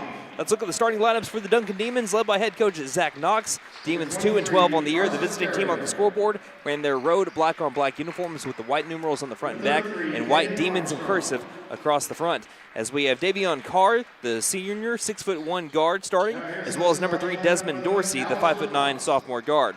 Number 15 Brant Stocking, the 6'5" sophomore forward. Number 23, that is Carson Cario, the 5'9" junior guard, and number 33, Caden Armstrong, the 6'6" junior forward. Now your starting lineups for the McAlester Buffaloes, 7-5 on the year, led by head coach Mike Dooney in his 2nd season. You have sophomore forward number 1, Devion Bigham, sophomore guard number 2, Brandon Smith.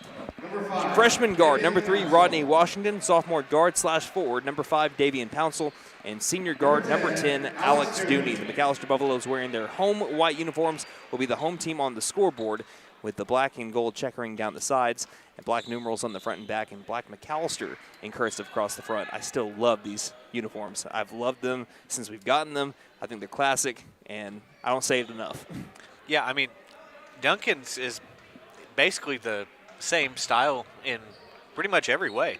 All-time uniform matchup that we have here in day 1 of the Bobcat Classic. We're about to have tip-off brought to you by McAlester Clothing Consignment. Accepts consignments Mondays, Wednesdays, and Fridays and offers a 50-50 split. Consign with us and pick up great bargains. 1212 South Main McAlester behind Dollar General. It'll be Devion Bigham inside the circle with Caden Armstrong. Armstrong seems to have the 3-inch height advantage over Bigham. There's the whistle.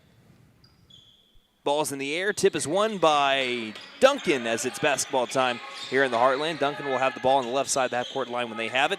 In the first half, McAlester will be on the right. And here's an early swipe from Rodney Washington. Down the floor he goes. Lost it on the way back up. He's able to gather it back in the corner as he's pushed that way. Throws it off of a Duncan Demon, and that's how this game gets started. 16 seconds in, an early swipe from Rodney Washington, who's averaging 2.2 steals a game. And normally that would lead most teams. 2.2 per game, but his teammate Brandon Smith got 3.3 a game.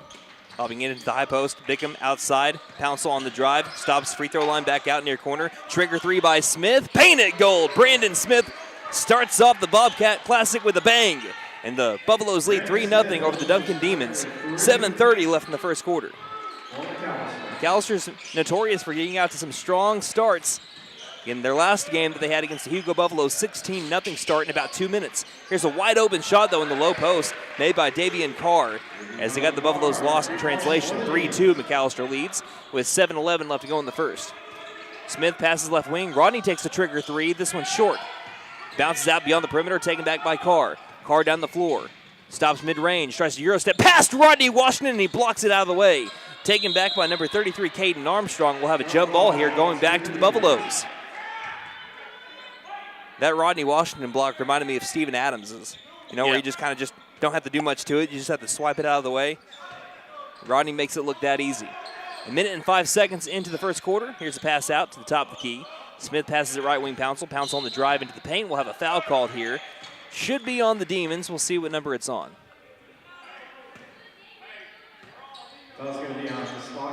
Number 15, Brant Stocking, his team first, or first foul of the game on either team. Buffaloes lead the Demons 3-2 with 6:47 left in the first. Brandon Smith, 3 has been our scoring for the black and gold so far.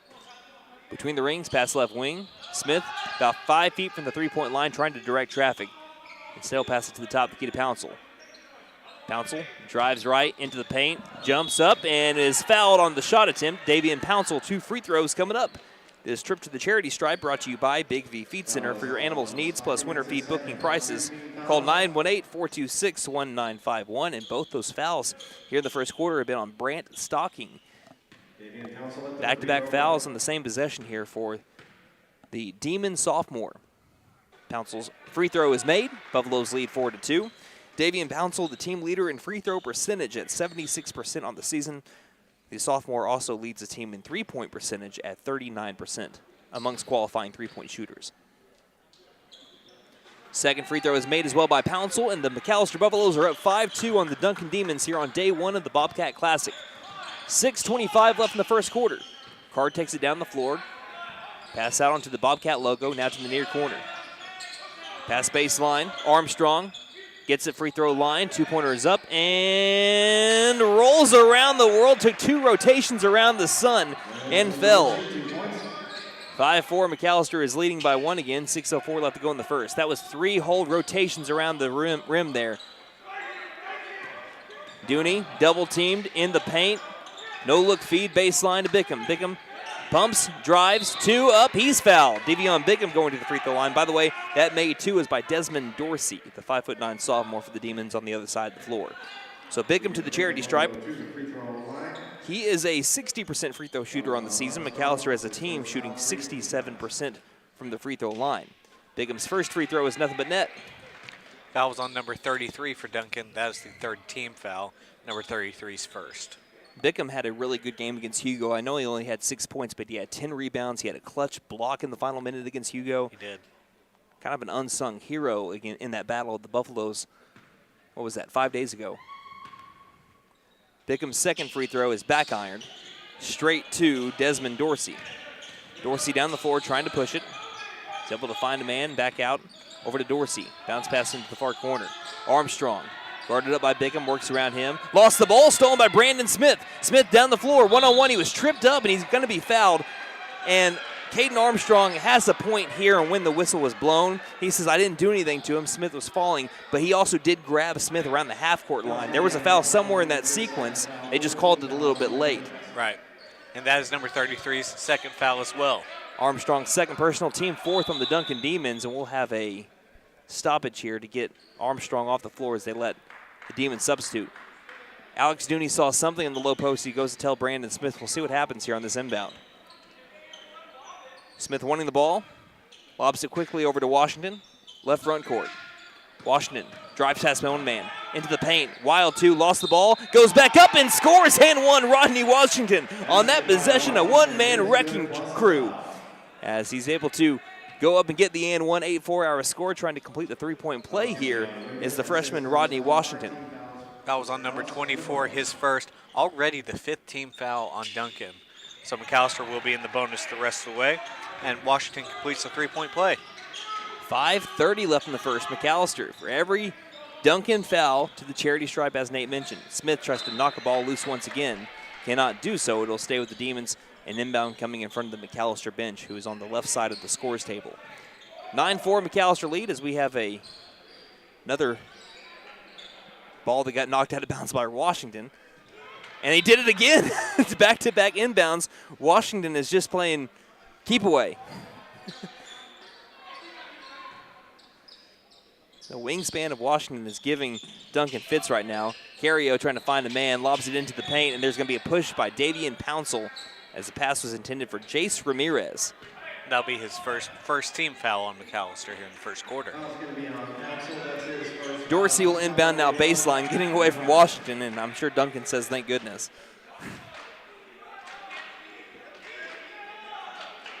Dorsey looking for the open man, can't find anyone. Throws it straight over to Smith, who tips it to Devion Bickham with the steal. Bickham gave it right back up to Dorsey, though. Dorsey stopping at the top of the key, takes a long two, and it's made. It should be a two. Let's see. Yeah, it will be counted as a two. 9-6. He had the foot on the line at the top of the key. High post. Devion Bickham takes a turnaround jump shot to try to answer back. Cannot do so. Fighting for his own rebound. He got it. Throws it right back out over to Pouncil. Pouncil jump stomping inside. Reverse layup is good for Davian Pouncil. That was a beaut there from the sophomore. 11-6. McAlester leads by 5 over Duncan with 4:50 left in the first. Dorsey left front court to Carrio. Carrio to Ramirez. Shovel pass right wing. Long three-pointer on the way. Is back ironed. And we have a foul on the rebound here. This one's going to be on Devion Bickham. That'll be his first. Team second here in the first quarter. Carson Carrio was about 5 feet away from the three-point line. Had some room if you want to dribble up to the three-point line and take it, but I guess just overcompensated on his three-point attempt there. It was way too strong. Inbound near corner, quickly making its way to the left wing. Lipscomb onto the floor, passes to the right wing. Carr on the drive, stopping high post, back outside to Lipscomb. Lipscomb around Dooney, into the paint. Tough twos up in the air and banked in. Some lucky shots so far falling for the Duncan Demons. They've got 4 out of their 8 points on some wild twos that have been made. Washington, step back, left wing three, off the back iron, rebounded. One and done go the Buffaloes there on that possession. Jordan Wiggins coming down with it. Now Washington with the steal. Washington contested for 2. He's going to be fouled. 2 more free throws for Rodney Washington.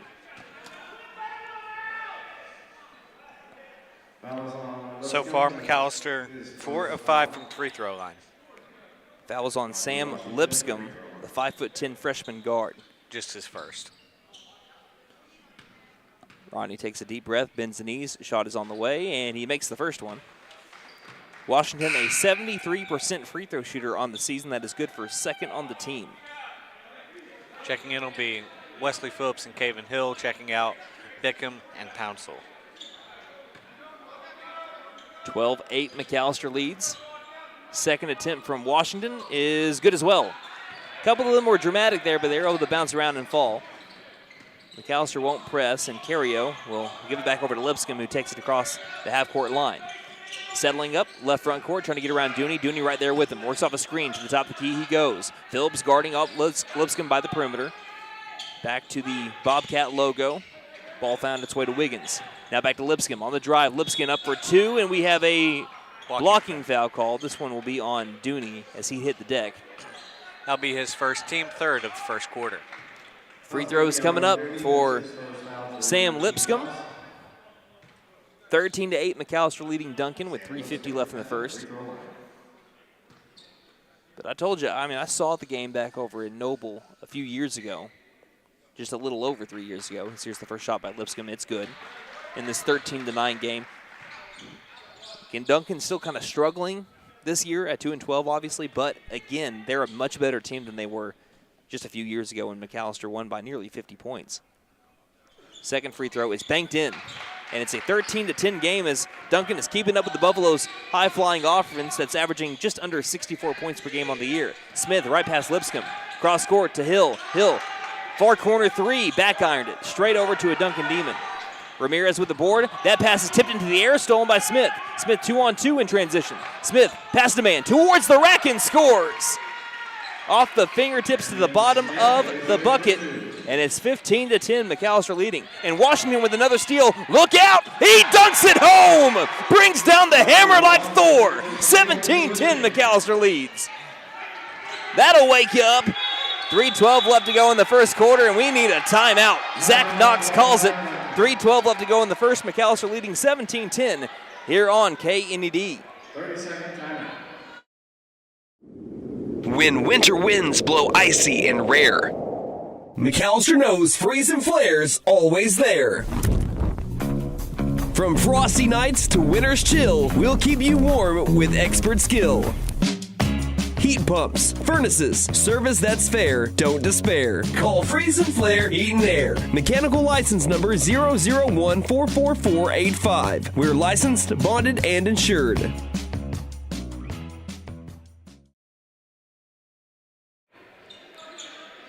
Well, McAlester is now starting to get their footing a little bit here. A quick 6 points on steals and scores. Now they lead 17-10 over Duncan. 3:12 left to go in the first quarter. Rodney Washington, I thought about broke his hand on a thunderous dunk about 30 seconds in game time ago. He's on the floor. Very impressive. With Caven Hill, Devion Bickham back in the game. Davian Pouncil, Wesley Phillips all on the floor. After a Duncan timeout, they'll get the inbound, and they're in the front court. Lipscomb with the basketball, guarded up by Bickham, back into the game. Pass left wing to Ramirez. Ramirez guarded up well by Pouncil. Pouncil on him like a gnat. Back out over to Card. Card jump pass near corner. Taken by C.J. Warner and stolen by Davian Pouncil. One-on-one the other way. Pouncil for a tough two. Nothing but a thing. It's 19-10 McAlester on an 8-0 run. 7:45 left in the first. Lipscomb, the left-hand dribble, settles in the front court, reverse direction to the left side. Pass to Ramirez in the corner to the top of the key. Carr thought about the three, guarded up quickly by Hill. Now takes the long two attempt after he enters the perimeter. Missed off the back iron. Bickham with the rebound.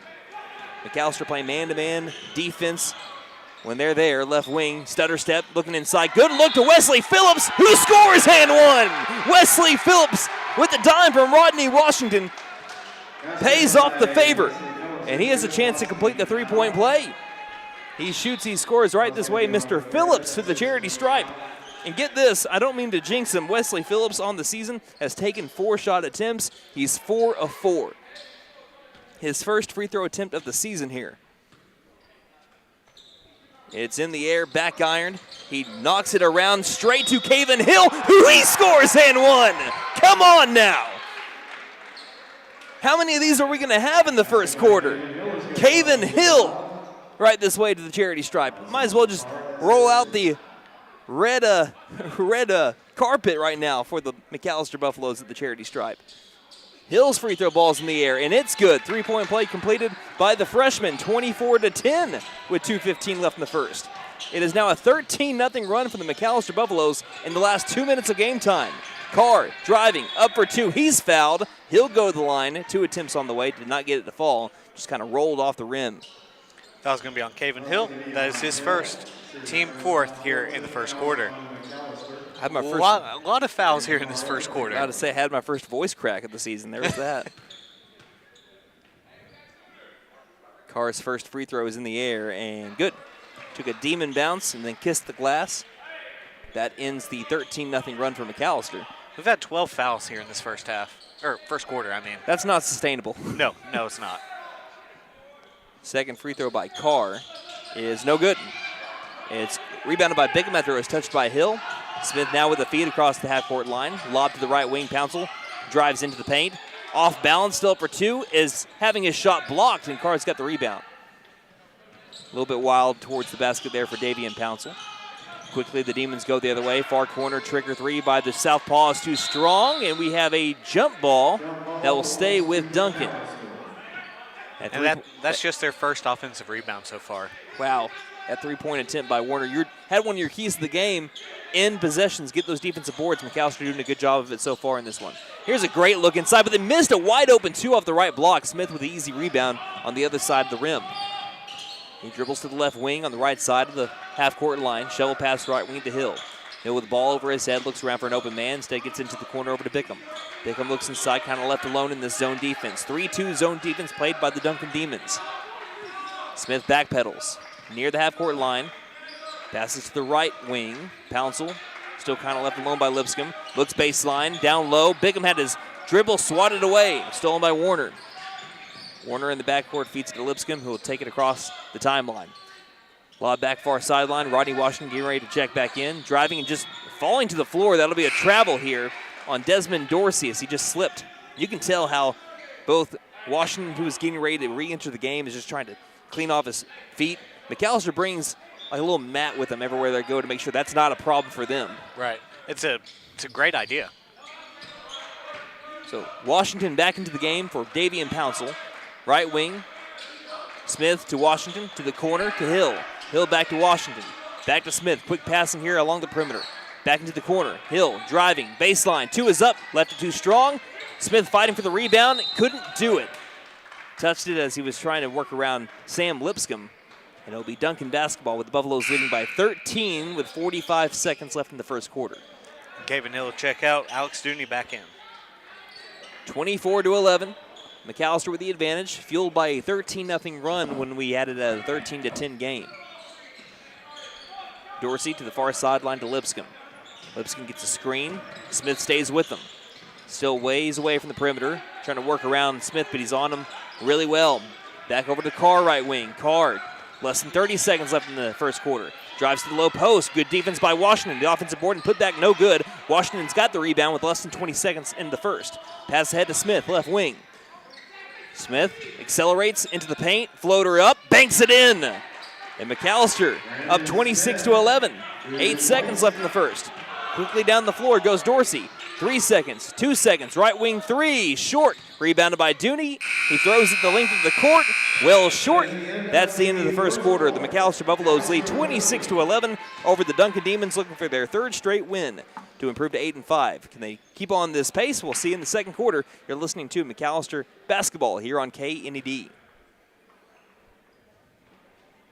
Patriot Chrysler Dodge Jeep and Ram in McAlester says to all Oklahomans, your voice and your dream to buy a new or used vehicle starts today at Patriot CDJR in McAlester. Take $17,000 Ram 1500 trucks. Or get 0.9% financing for 72 months. Take $15,000 off 2,500 Bighorns. Together, we will make Oklahoma car buying great again. Patriot Chrysler Dodge Jeep and Ram in McAlester. Ram MSRP 57,605. McAlester Direct Primary Care offers 24/7 access to your provider, deeply discounted rates on labs and imaging, more time with your provider, same day or next day appointments, and even home visits for a flat monthly membership fee. We now offer hormone replacement therapy in addition to our other services. For more information, please stop by our office, McAlester Direct Primary Care at 6th and Carl Albert, or give us a call at 918-233-6522.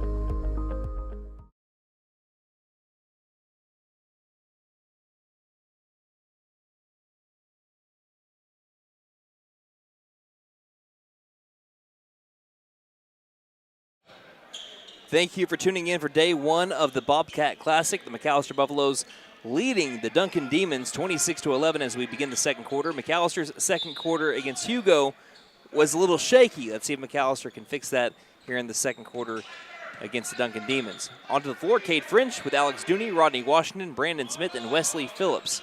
McAlester in that game against Hugo only scored 4 points in the second quarter, yet they were not outscored. Here's a far corner three on the way by Smith. Got it, painted gold. He's pumped up after that one. He rattles the rim, and it's 29-11. He's already up in double digits. He's got 10. 18-point McAlester advantage. As here's a travel, yes, by Desmond Dorsey. Unforced turnover as the Buffaloes were applying just a little bit of soft pressure on him. Well, and that goes to credit how tough this McAlester defense has been playing here early on in this game. They have been a force to be reckoned with. Really not giving the Demons any breathing room. Here's a backdoor lob, and it threw it off the glass. Cade French is able to get it back into the corner. Smith, does he have another one in his pocket? He does, right down the barrel. Paint it gold. Brandon Smith, 3 of 3 from downtown. 32-11 our score. When he's shooting like that, there's not a lot of shooters in the state better than Brandon Smith. Top of the key. Carr driving in, right around Wesley Phillips. Can't get the roll in. Ball's bouncing around. Phillips' glasses have hit the deck, and we have a stoppage here before he's able to score. Because Phillips lost his glasses. I don't think it was either. There was a foul called. Oh, well, thank goodness for Wesley Phillips. Well, it was on Wesley Phillips. Yeah, because he was about to have his glasses shattered. But the basket will not count if you saw that on the scoreboard. Inbound right elbow. That's as good a foul as I've ever seen. Right wing. Jump pass back to the top of the key. Carr driving left on Dooney. Stop. Mid-range jumper up, and he can't get the roll in, but Davion Carr will go to the free throw line, the 6'1" senior guard. Foul's going to be on Alex Dooney, his second, team second of the second quarter. It's a 21-point McAlester lead.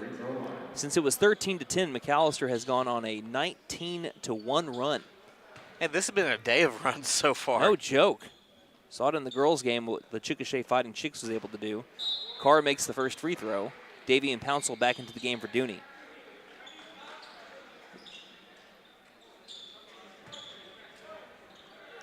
Carr with the right foot significantly in front of the left. Eyes the rim, bends the knees. Shot is on the way. Back irons. High bounce. Rebounded by Pouncil directly underneath the basket. He'll go down the middle of the floor, pass to the left wing. Washington steps into a left wing three. Left it short. Rebounded by the Demons. McAlester goes one and done. Carrio on the rebound. Carrio takes it down the floor in front of Davian Pouncil.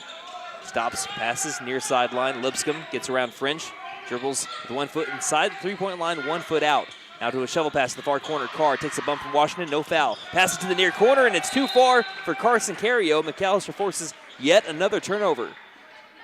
Against Duncan, I know this is a completely different team, and it was 3 years ago, but McAlester was able to force 27 Duncan turnovers in the first game of that Noble tournament. Well, Brandon, they're already up at 10 turnovers by Duncan. Brandon Smith can't finish at the rim. This ball gets knocked out of bounds by a Demon, so McAlester will have a second chance on this possession.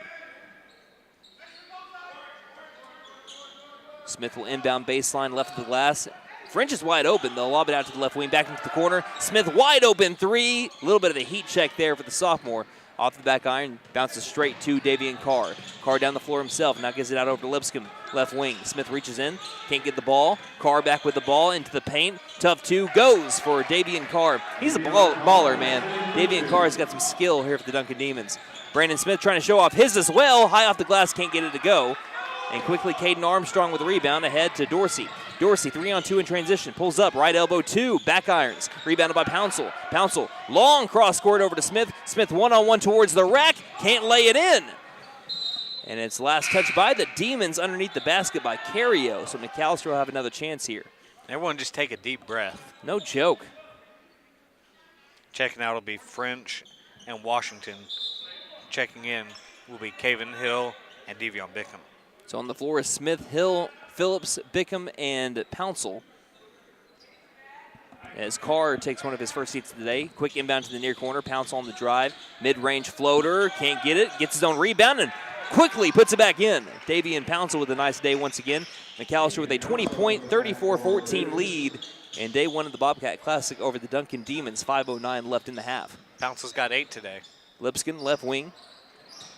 Reverses direction on Smith. Bounce pass, good look inside. Ramirez knocks over at Buffalo, and we will be having a charge. Our first one that we've seen today in our Lady Buffs and Buffalo games. Devion Bickham's the one to charge, get the credit on the charge. Foul's on number 32, his second. Well, if there's one thing McAlester does extremely well, other than shoot the ball that they've shown this year, it's draw charges. Alex Dooney really good at it. Devion Bickham really good at it. Under 5 minutes left in the half, a 34-14 McAlester advantage. Smith passes left front court to Bickham. Hill's waiting on it. He grabs it. He's left alone. He could have taken the three. He hit his first one on his first three-point attempt back on Saturday against Hugo, but he has the ball stripped away from him there. Carrio across the half-court line, guarded up by Smith. Trying to draw contact was Carrio. Couldn't get it that time. Down inside the three-point line, takes a long fadeaway jumper, looking like Dirk there for Carson Carrio. Makes it 34-16 after it finds the bottom of the netting. Quickly, Bickham goes the other way and can't finish. Davian Pouncil playing janitor all day today. Another offensive rebound and putback for Davian Pouncil. Pouncil's already up there at 10 points. Averaging 11.7 points per game and 5.9 rebounds per game, Davian Pouncil. Right wing off a screen, Ramirez. Top of the key, three-pointer on the way and short by number 23, Carson Carrio. Offensive board, free throw line jumper won't go, but he's fouled in the process. That's Desmond Dorsey with 2 free throw attempts here.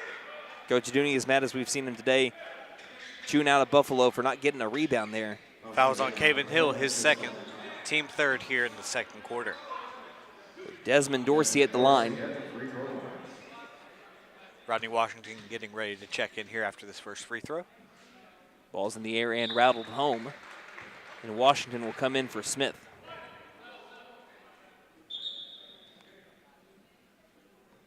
And also a Duncan substitution as well. Coming in is Zion Butler for Caden Armstrong. First appearance for Butler today. Second free throw is good as well. Dorsey goes 2 of 2 from the line. 36-18, McAlester with the advantage halfway through the first half. Well, the second quarter of the first half. Washington passes straight away to Hill. Hill looks angle right back over to Washington. In this 3-2 zone defense that Durant ran to perfection against McAlester in both games this year, in which McAlester lost by 1 in McAlester, and then by a good margin, 19 points over in Durant. Wesley Phillips currently has the ball in the low post but can't get a shot to fall. I jinxed him. I noticed how he didn't have a missed shot this year. He misses his first one of the year, now 4 of 5. Deep in the corner, blocked shot from a three-point attempt from Ramirez by the left hand of Devion Bigham out of bounds. Hill checks out, French checks in for the black and gold. 3:28 left in the half. Coach Dooney trying to keep me on my toes here today. A lot of substitutions here early. Left wing, feeding it to Carrio. Carrio trying to work against Rodney Washington into the paint. A round-the-world shot is missed. Offensive board by Butler, and we have a timeout down the low post as we have another player losing his glasses. That time it was Butler. Both players 34, both wearing glasses. And guarding each other. Dorsey inbounds near corner. Carrio cannot handle the inbound, and it's a Duncan turnover.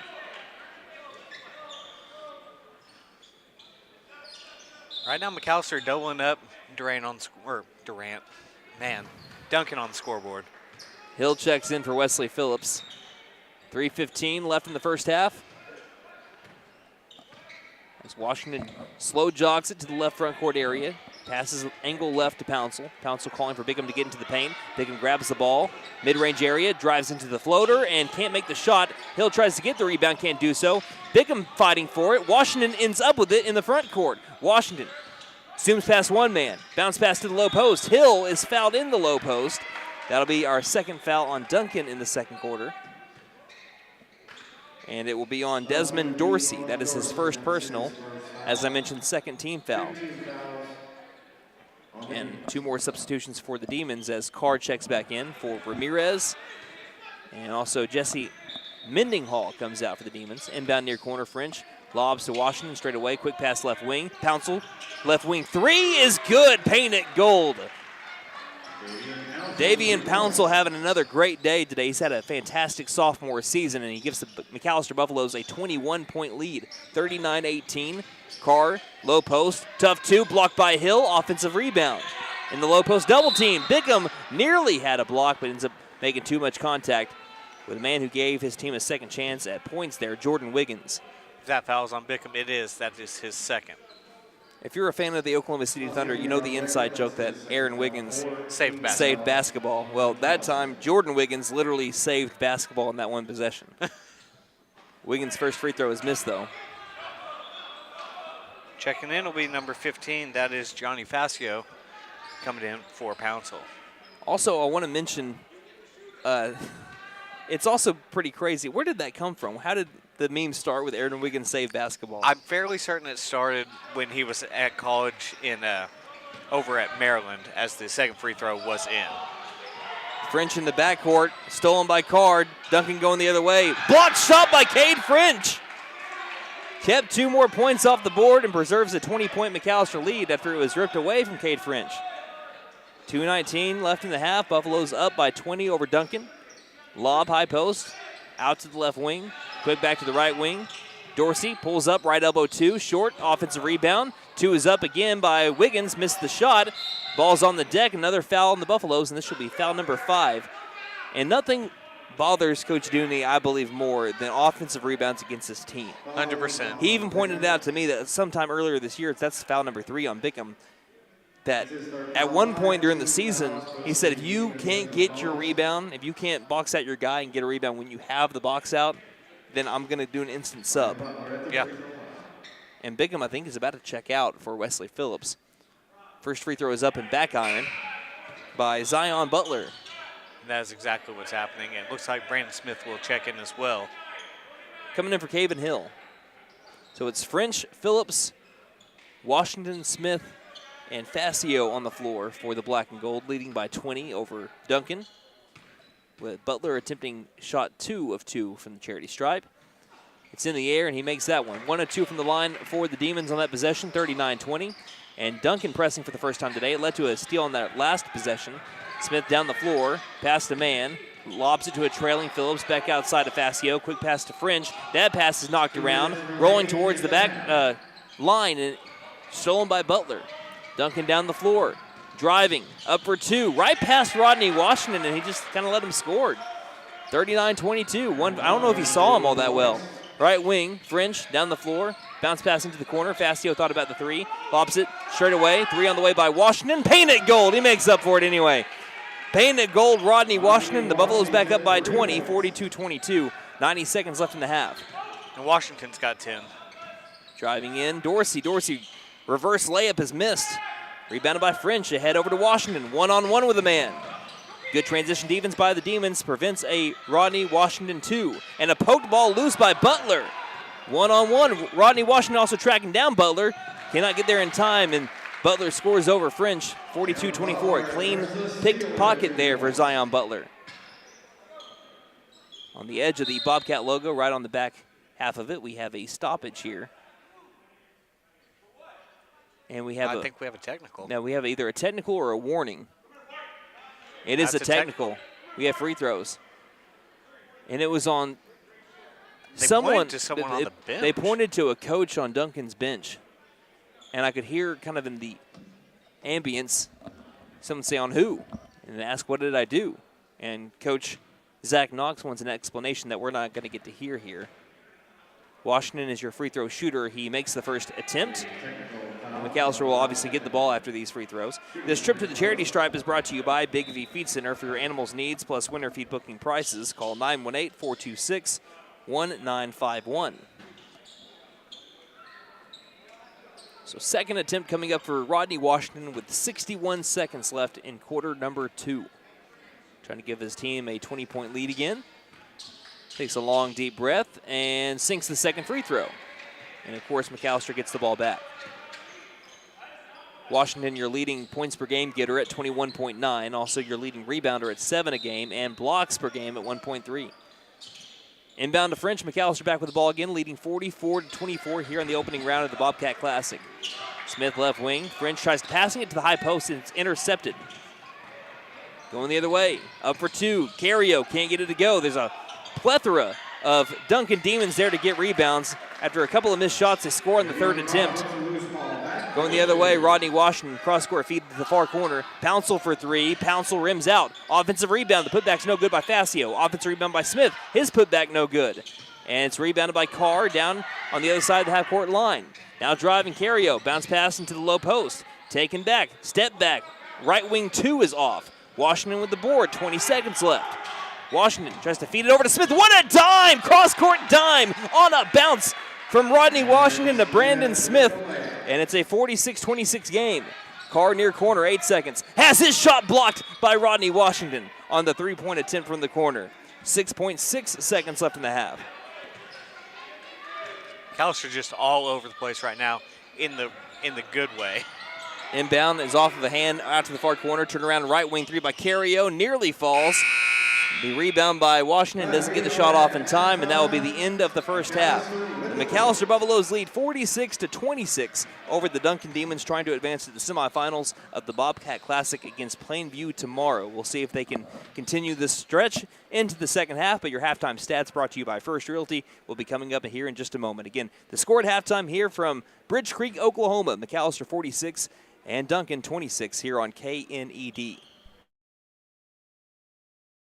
Stipe Law Firm, your first call when the unthinkable strikes. For over 80 years. We focus on wrongful death, personal injury, truck and oil field accidents, insurance bad faith, probate, end-of-life preparation, and Social Security disability claims. We are here to advocate for you in all of your legal needs. We are a full-service law firm with over a century of experience representing Oklahomans across the state, professionally and discreetly. We win our cases in courtrooms, not on social media. Call today, 918-423-0421, or go online to stipelaw.com. Running into an old friend is nice. Running into a total stranger, well, not so good. Now, you don't need help from Buck Wilson Frame and Body Shop for those greetings with friends, but if you have one of those unwanted encounters with a stranger, give Buck Wilson a call at 918-423-3161. They are expert craftsmen, specialists. They can straighten out your situation. Buck Wilson Frame and Body Shop, 103 East Oklahoma, McAlester. Again, call 918-423-3161.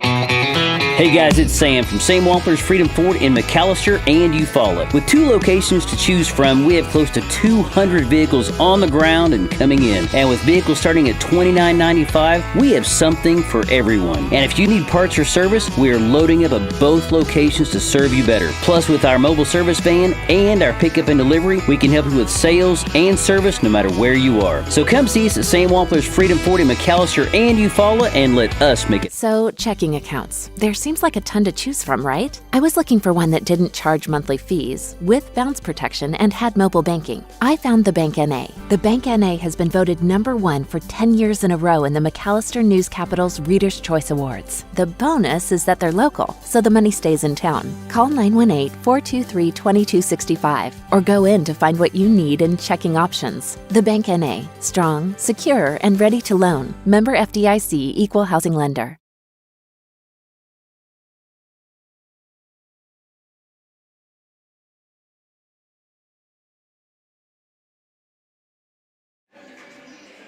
Welcome back to Bridge Creek, Oklahoma at the 2nd Annual Bobcat Classic. McAllister's first ever time to appear in this tournament, as last year the Buffaloes were in the Chickasha tournament, and the girls team, they ended up playing in the Mid-America Classic over in Ada, Oklahoma last year instead. So this is the first time for both the Lady Buffaloes and the Buffaloes here in the Bobcat Classic, just a little southwest of Oklahoma City, around where the area where Nate Brown kind of grew up. I mean, yeah. Like 20 minutes there. away. I lived there until I was about 10, but I say I grew up in McAlester. Yeah. Yeah, proud Buffalo over here for Nate Brown and myself, Brandon Green, bringing you the action here as the Buffaloes lead the Duncan Demons in the first round of the Bobcat Classic, 46-26. We'll talk about how we got there with our halftime stats, brought to you by First Realty, 602 South 2nd Street, McAlester. Call 918-423-3122 or visit first-realty.net. For more than 50 years, First Realty has helped the residents of McAlester and the surrounding area with their real estate needs, whether residential or commercial. First Realty will guide you through the process of buying or selling your home or business. You can view our property inventory online at first-realty.net. We update our listings daily. And don't forget, if you're into pickleball, the Pickle Palace is open. If you have questions, give us a call at 918-423-3122. All right, Brandon Smith was your leading scorer in the first half. He had 15 points on 6 of 11 shooting, 3 of 4 from 3. He did have 3 rebounds and 2 steals there in the first half. Davian Pouncil had 13 on 5 of 8 shooting, good for 62%, including 1 of 2 from 3 and 2 of 2 from the free throw line. He did have 4 rebounds, 2 offensive, 2 defensive, and a steal. Rodney Washington had 12 in the first half on 3 of 7 shooting, 1 of 4 from 3, and 5 of 5 from the free throw line, along with 5 rebounds, 3 steals, and 2 blocks. Caven Hill had 3 points, including an offensive rebound and a block. Wesley Phillips had 2 points in the first half on 1 of 2 shooting from the field. Devion Bickham had 1 point, along with 3 rebounds, a steal, and a block. Cade French also recorded a rebound and a block in the first half. Alex Dooney had a rebound, and Johnny Fascio had an offensive rebound as well. That rounds out your individual scoring in the first half. Now moving on to our team statistics. McAlester shot 16 of 35 from the field, good for 46%. Durant, or man, I'm going to keep doing that. You're saying DHS, aren't you? No, it says Duncan. You just are blind. My brain is just not working properly. Duncan, I almost did it again. They shot 9 of 32 from the field, 28%.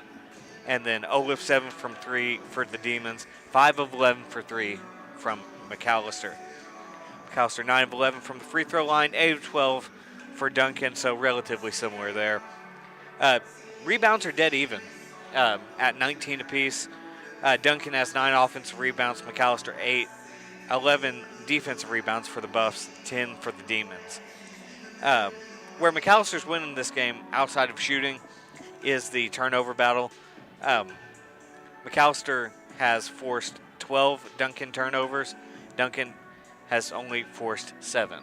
Man, it feels a little bit more than that, though, for McAlester. I guess because when Duncan started upping the pressure, McAlester had a sequence there of 2 or 3 turnovers in a row. But for the most part, McAllister's playing a clean game, and that's what they really need to do. And they're kind of on their average of their turnovers per game on the year, which is about 15. Right. So, which is not a bad number. Not a bad number at all. So if you look to the second half, McAlester leading by 20, but at times Duncan tried to get it closer to a 15-point game. I know that you and we ended up going to the Thunder and Nets game, and it was really around a 20-point game for 3.5 quarters. But at times, the Nets would be able to bring it back to about a 10-point game. So to prevent the Demons from going on a run, because, again, McAlester led Hugo on Saturday and Coweta the Friday before that by about this margin, 20 points. And then you found yourself in the final 3 minutes in a dogfight trying to overcome and get to the finish line. How can McAlester pull away, make this a game where they don't have to think twice, and they get to semifinal Friday against Plainview?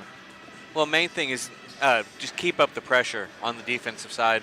You're forcing Duncan into either tough shots or long passes, which is exactly what you want on the defensive side. And if they make a tough shot, you live with it and move on to your offensive possession. And maybe clean up the offensive rebounds a little bit.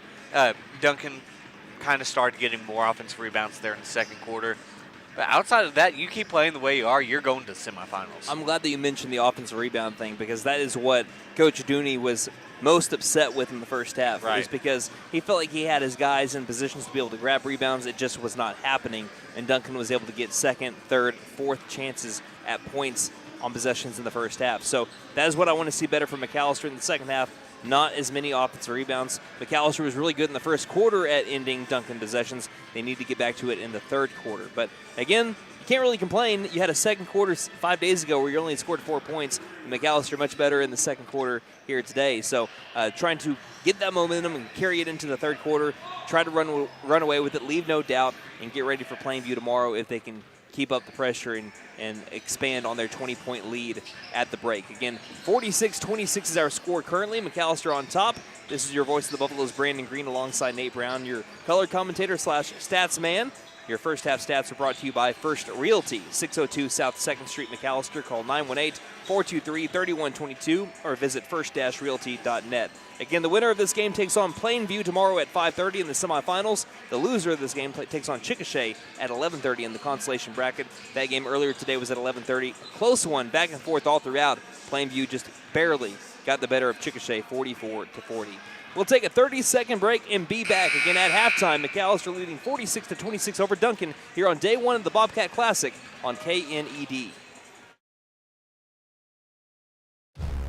At Fenton Nissan, we keep you moving with our wide selection of pre-owned vehicles. Every pre-owned vehicle receives a 126-point inspection. We have close relationships with over 20 financial institutions to keep you moving in a new-to-you vehicle of your dreams. Visit Fenton Nissan for a great selection of pre-owned vehicles, great trade-in values, and the best deal. Don't forget to tell them Morgan sent ya. Fenton Nissan is your best deal dealer. Shop us online now at fentonnissan.com.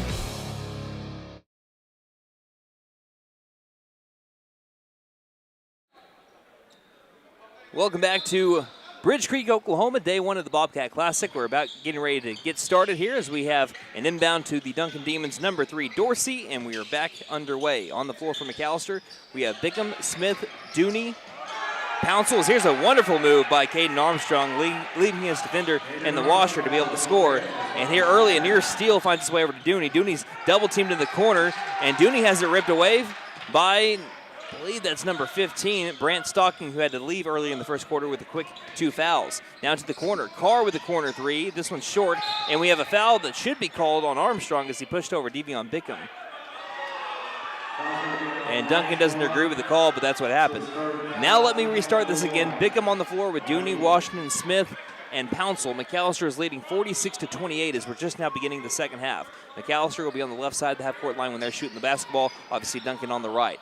McAlester beats a press, head over to Pouncil. Pouncil one-on-one, passed his man straight to the rack and scores with the right hand. Got right around Brant Stocking, and McAlester back up to a 20-point lead. Now McAlester wants to press a little bit here. They back on up, though, with Dorsey. Dorsey, a jump pass into the circle. Stocking leaves it out back outside. Now to Cario.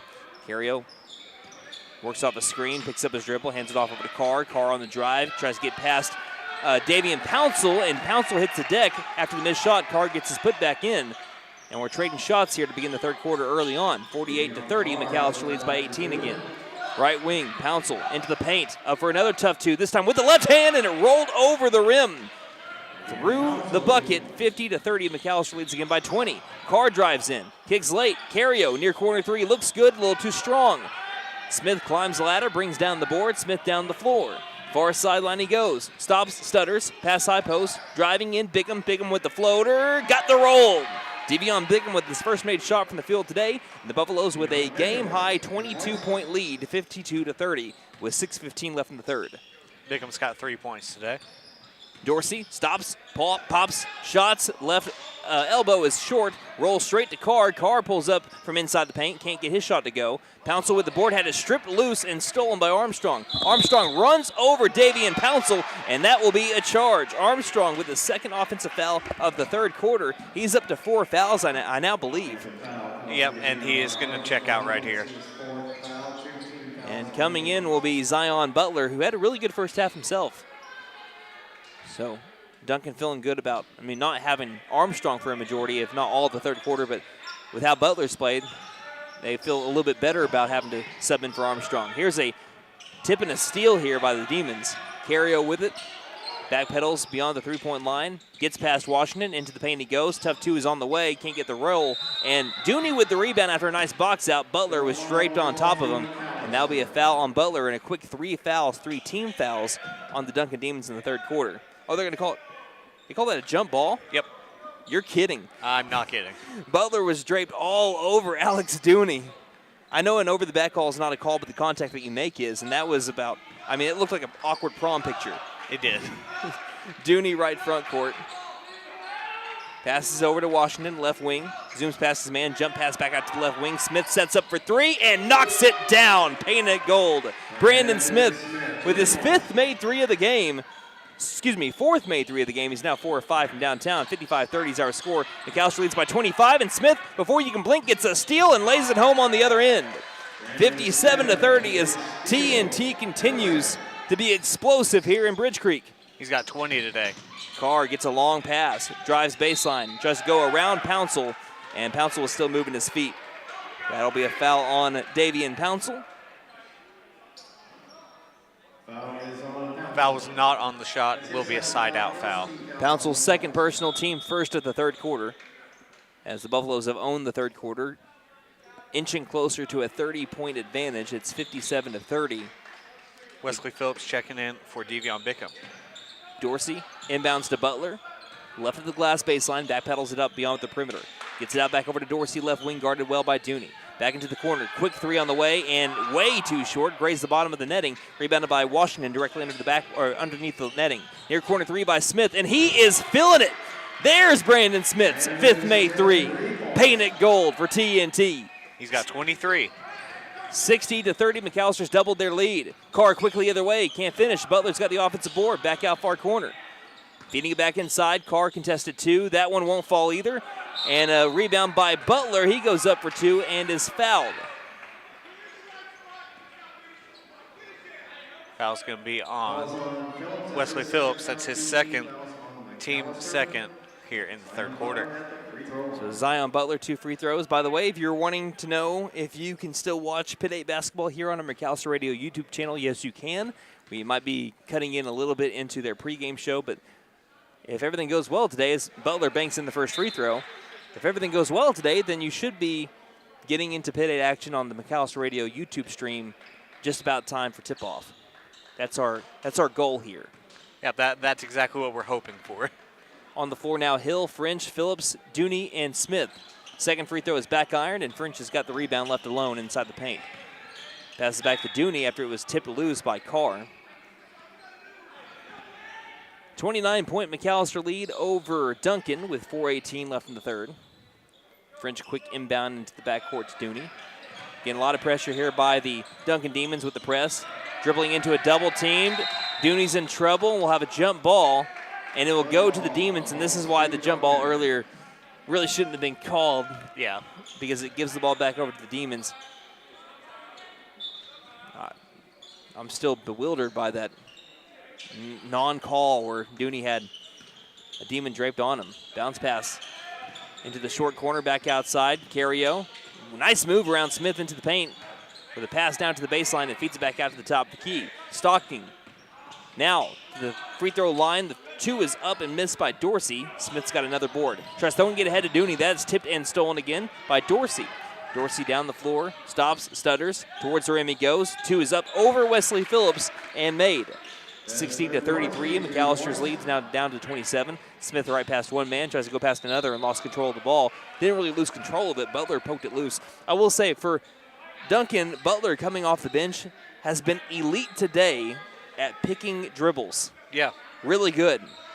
He's been great defending out there in transition. Dooney is waiting for an inbound right at the glass along the baseline where that ball got knocked loose at. Dooney finds Smith. Quick trigger 3 from nearly behind the backboard. Can't get the back iron shot. Dooney fighting for the rebound. He did grab it, and his dad, Mike Dooney, calls the timeout. So McAllister keeps possession. 60-33, McAllister leads with 3:28 left in the third. You're listening to McAllister Basketball here on KNED. When winter winds blow icy and rare, McAllister knows Freeze and Flare's always there. From frosty nights to winter's chill, we'll keep you warm with expert skill. Heat pumps, furnaces, service that's fair, don't despair. Call Freeze and Flare Heat and Air. Mechanical license number 001-44485. We're licensed, bonded, and insured.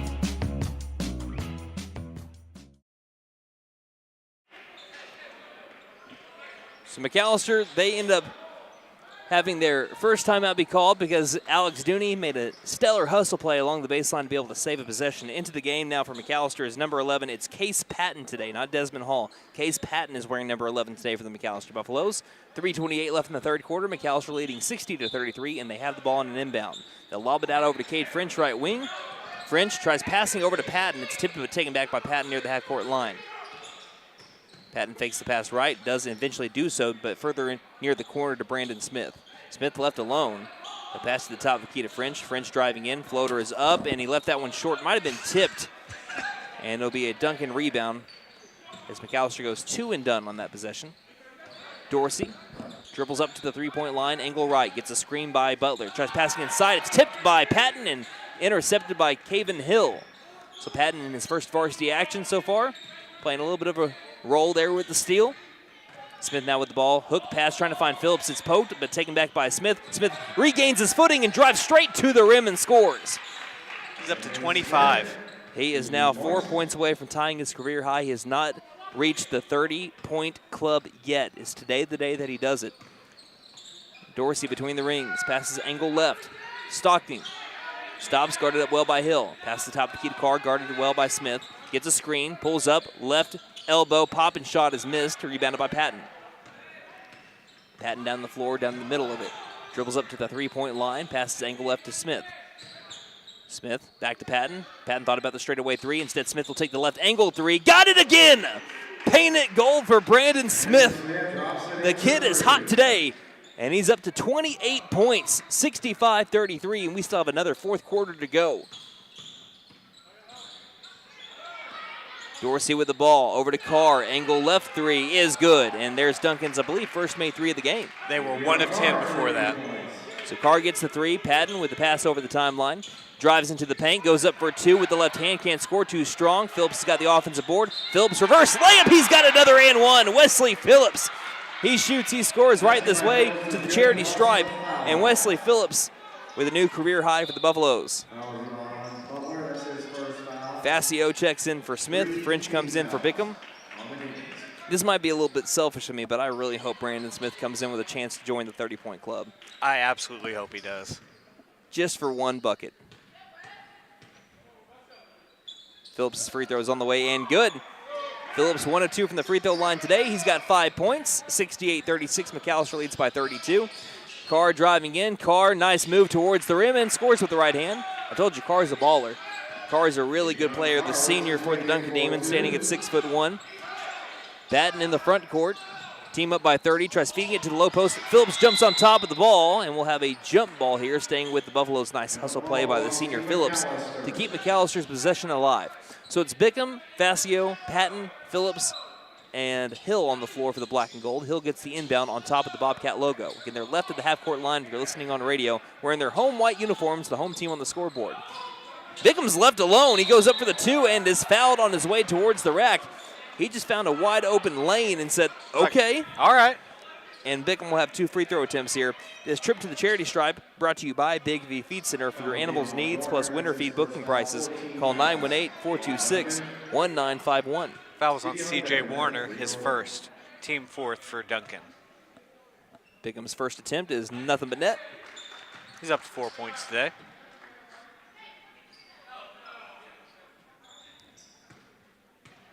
Bickham with a slight bend in the knees, quick shot up in the air, and he makes them both. What is he from the line today? He is 3 of 4. Nice day for Devion Bickham. 70-38, McAlester leads by Mathis Hard, 32 points. Quickly towards the rim and scoring with authority is C.J. Warner under a minute left in the third quarter. Bickham in the backcourt, guarded up well by Warner, who just made the shot.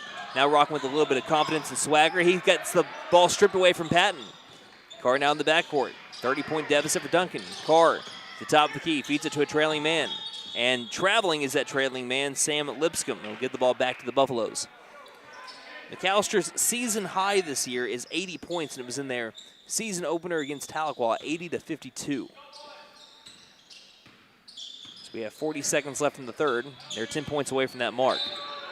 And stepping on the far sideline was Facio, trying to get around that's Ramirez of the Demons.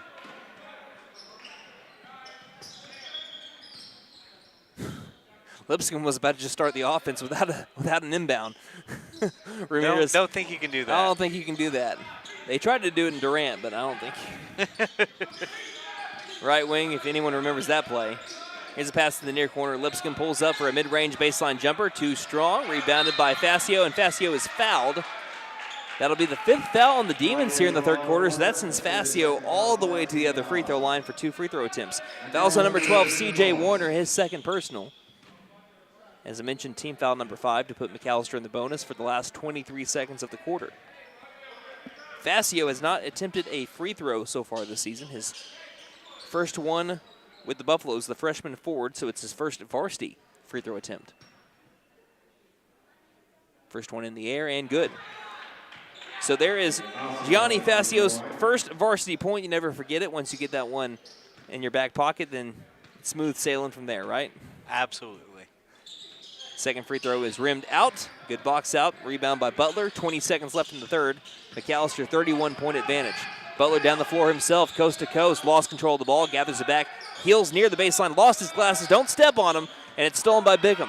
Bickham down the floor. 9 seconds. Bickham towards the rim. Clear the way. He's going to be fouled. And 2 free throws on the way for the sophomore, Devion Bickham. Bickham points over to Pat and says, dude, I tried getting it over to you. Maybe say that after you take your first free throw attempt. Right.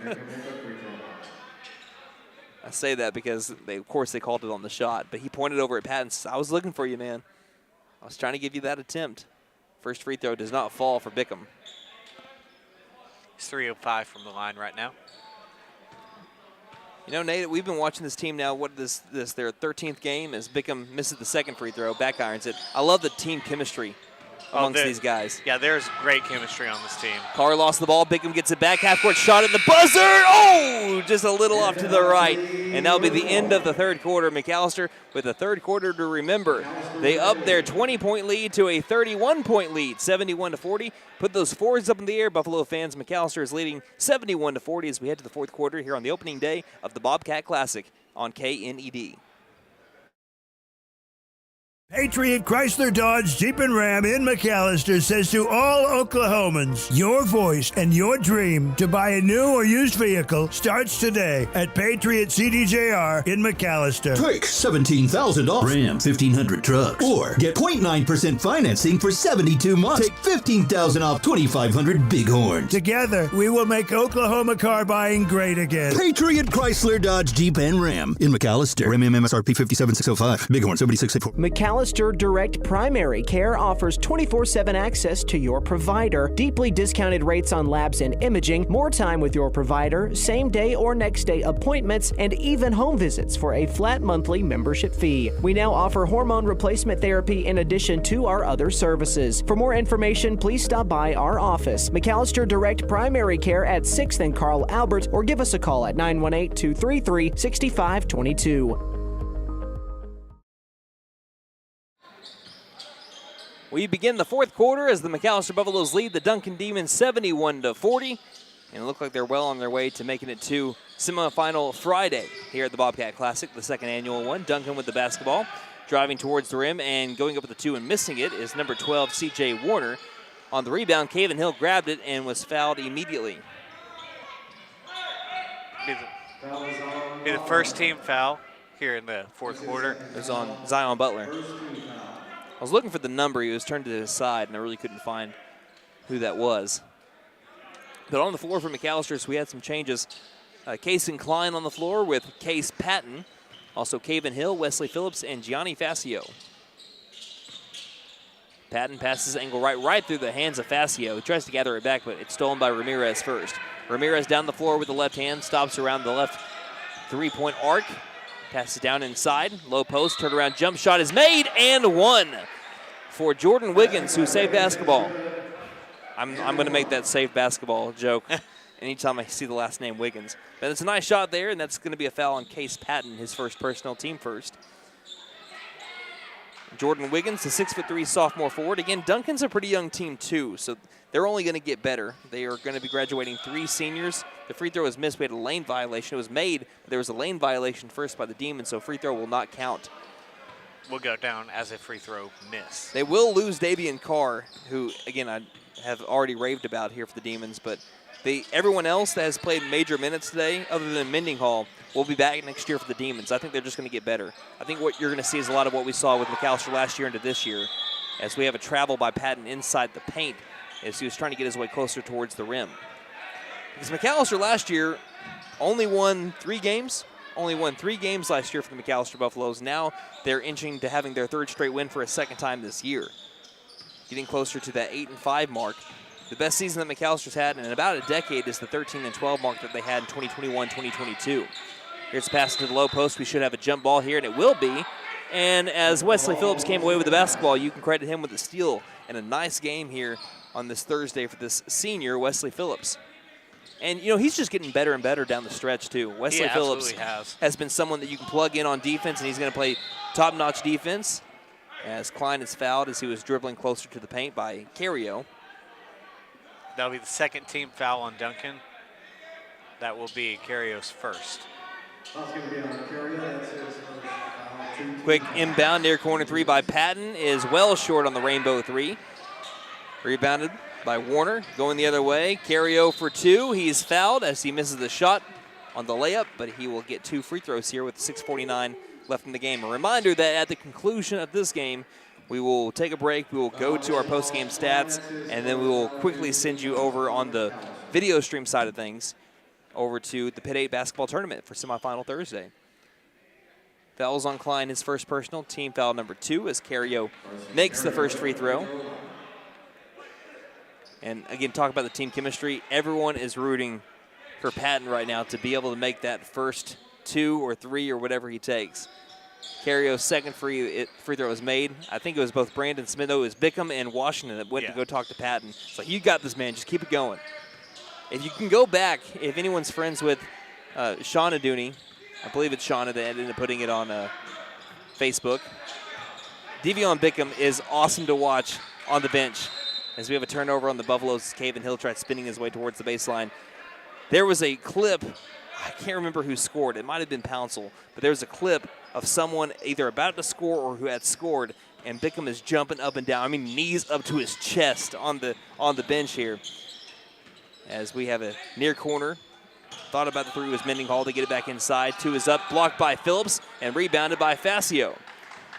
But that just goes back to tell you about what I was talking about in the 3rd quarter in the dying seconds. This team chemistry, really, really cool to see for the McAlester Buffaloes. Right wing 3 by Patton, banks it in! What a way to be able to get your first varsity bucket. Case Patton The bank is open at 3:37 on a Thursday afternoon in Bridge Creek, Oklahoma. McAllister's bench erupted for that one. Here's a 2 that's made by the Duncan Demons to be able to get the score back to 74-46. But again, Case Patton, wearing number 11 on his back, was able to bank in a right wing 3, 74-46. McAllister 6 points away from tying their season high. Bounce pass down to the low post to Hill. Hill, hook shot on the way, can't get it to go in. Be rebounded by Mendenhall, and the Demons will work the other way. Cade French getting ready to check in for the next stop. Losing the ball, Carrio gathers it back, step back, near corner 3 on the way, and made. So Carrio makes a near corner 3, and it's 74-49. As you mentioned, French getting ready to check back in. 5:10 left in the game. Cross-court pass to Patton.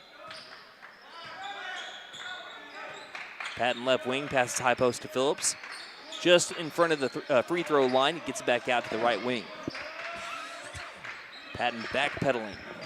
McAllister slowing things down for what feels like the first time today. Facio with the retrieval from Patton onto the Bobcat logo. Passes right wing to Klein. Klein left-handed dribble. Bounce pass to Phillips. Phillips double-teamed in the mid-range area. Back to the right wing on a bounce. Now passing near corner to Hill. Hill driving in. Tough 2. He'll be fouled. 2 free throws coming on up for the freshman, Caven Hill.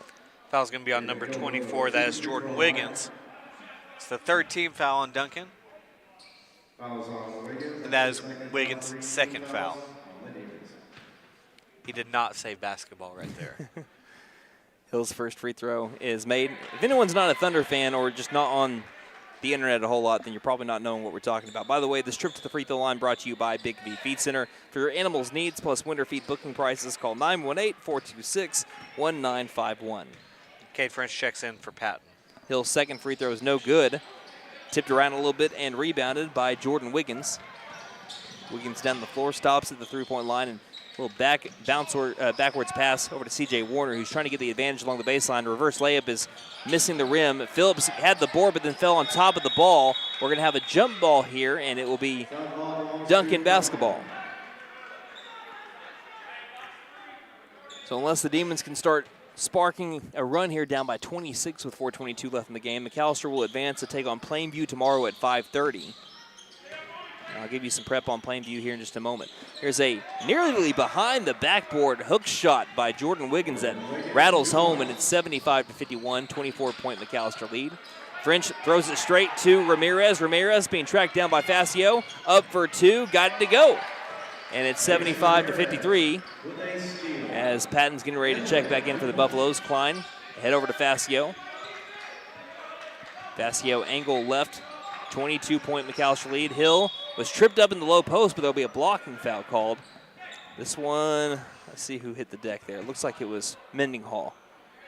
Foul's going to be the 4th team foul on Duncan. The first foul on Mendenhall. I'm surprised that that's going to be on the shot, too. Yeah, at first Hill was setting up to shoot free throws, and now there will be a baseline inbound. That's what it should be anyway. Case Patton checking in for Wesley Phillips. Patton gets the near corner inbound, takes the 3 and misses. Rebounded by Ramirez. 3:44 left in the game. Ahead over to number 11, Cooper Edwards now into the game. He takes the near corner 3, can't get it to go. A pass, or rather a missed shot, is batted around. Facio gets the board and is fouled, and that's foul number 5 on the Demons, which means free throws coming up for Gianni Facio. And McAllister will be in the bonus for the remainder of the game.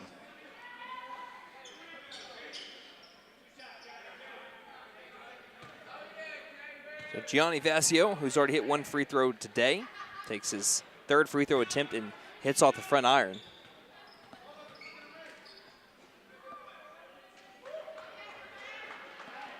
Down low to rebound should Facio misses Klein and Hill.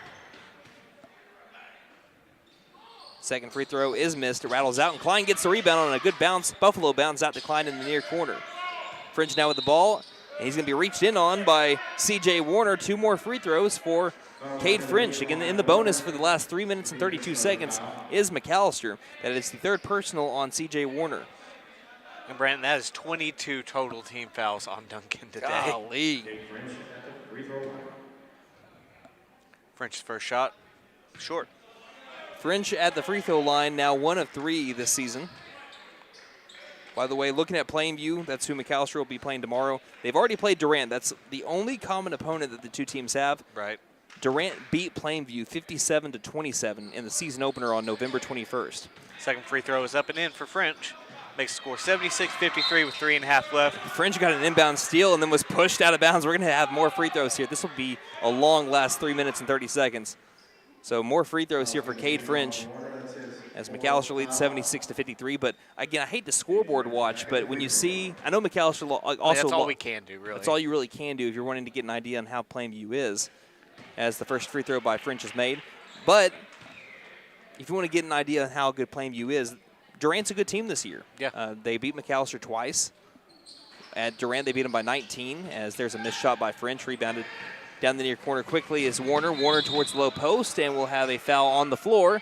That'll be McAllister's third team foul. We'll see who it's on. That was going to be on Klein, his second. They also lost to Ada, who McAlester will play later this year. They lost to Ada 51-33, a top 20 team in Class 4A. Right wing around a man is Tadhani. He takes a right elbow two and gets it to go. 77-55, McAlester with a 22-point advantage. French stops on a dime on the right wing and hands it off to Klein.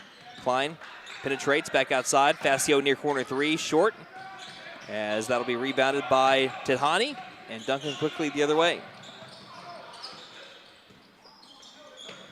By the way, the season high for Duncan is 58 points that they scored against Capitol Hill in a win. So they're one basket away from having a new career high. Here's Hill with an easy block.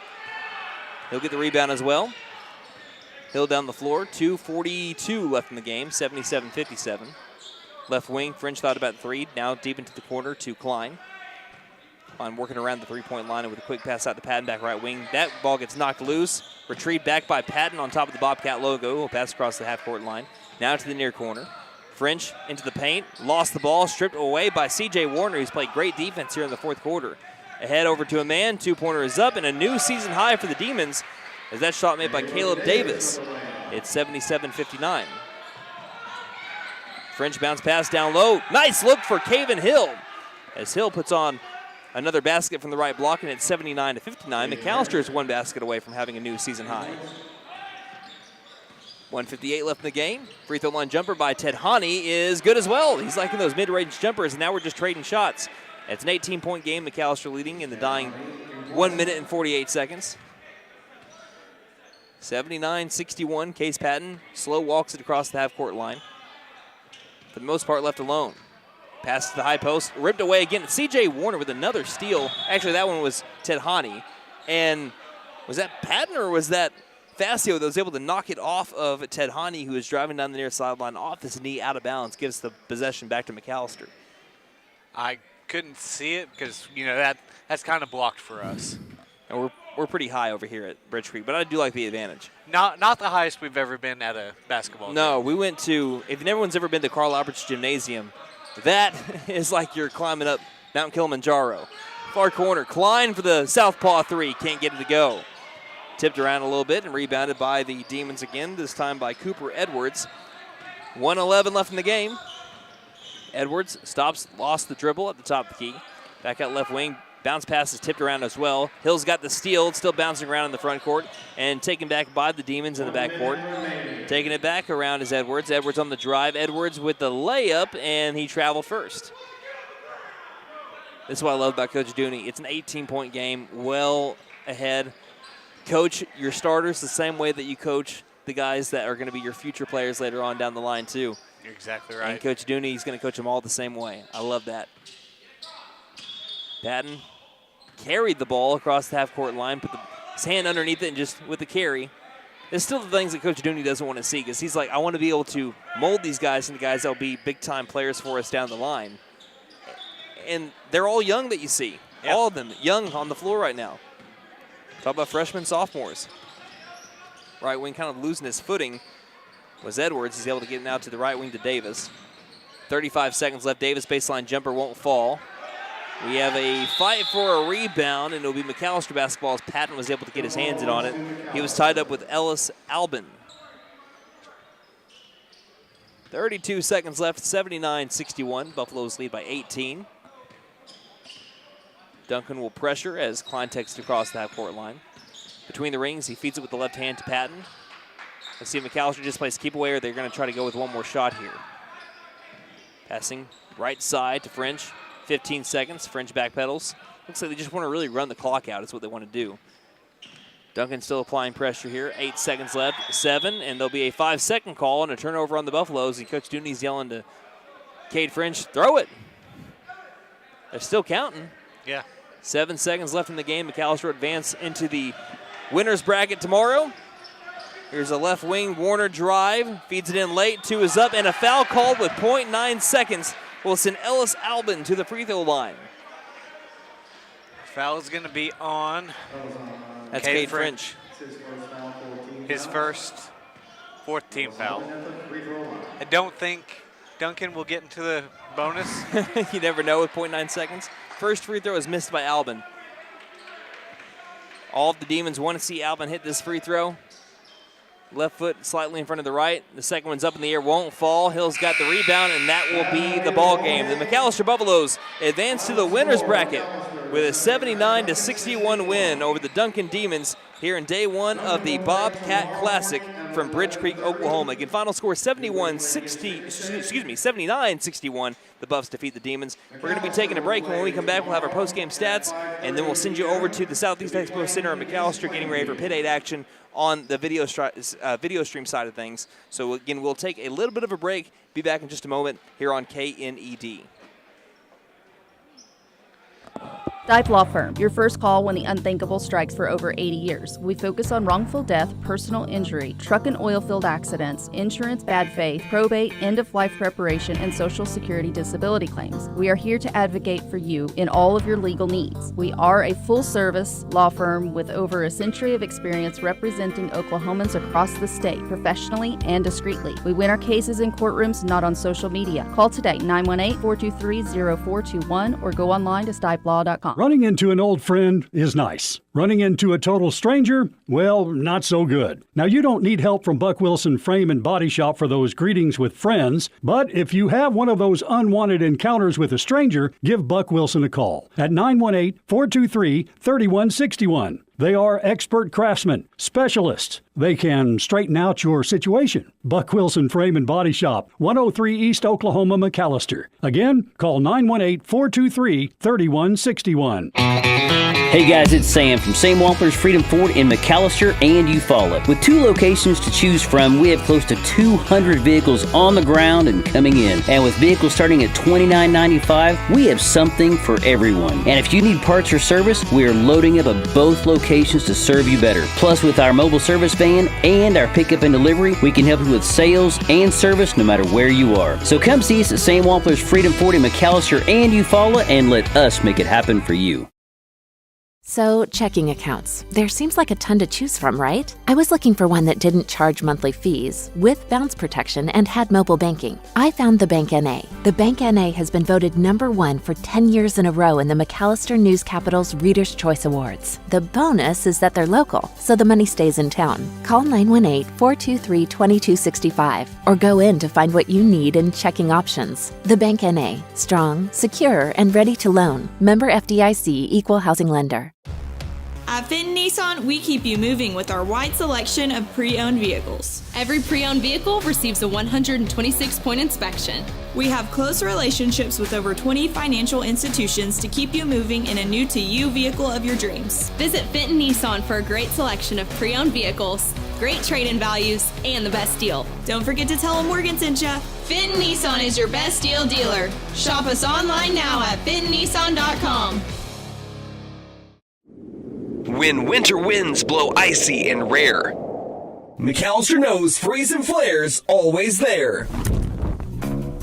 From frosty nights to winter's chill, we'll keep you warm with expert skill. Heat pumps, furnaces, service that's fair, don't despair. Call Freeze and Flare Heat and Air. Mechanical license number 001444485. We're licensed, bonded, and insured. Patriot Chrysler Dodge Jeep and Ram in McAlester says to all Oklahomans, your voice and your dream to buy a new or used vehicle starts today at Patriot CDJR in McAlester. Take $17,000 Ram 1500 trucks or get 0.9% financing for 72 months. Take $15,000 off 2,500 Bighorns. Together, we will make Oklahoma car buying great again. Patriot Chrysler Dodge Jeep and Ram in McAlester. Ram MSRP 57,605. Bighorn 76,645.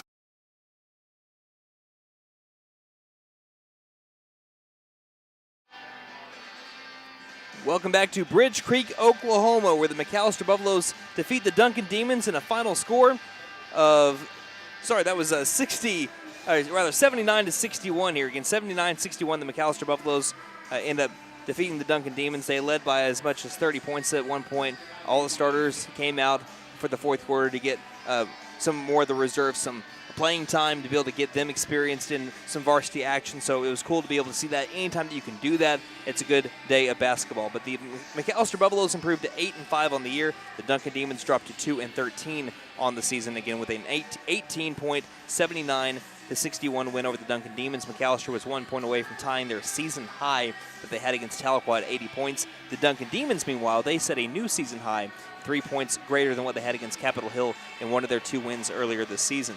It is now time to look at our post-game stats, brought to you by Barlow Built Performance and Automotive, your full-service automotive and transmission repair shop, brake work and heat and air repair, plus we do MIG and TIG welding. We're McAllister's only full-time exhaust shop. From race cars to your grandma's cars, we do it all.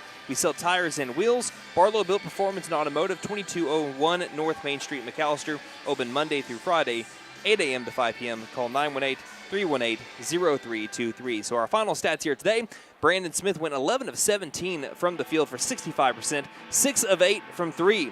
Had 5 rebounds, one of them being offensive, 3 steals, and 28 points, 1 point away from tying his career high, 2 points away from the 30-point club.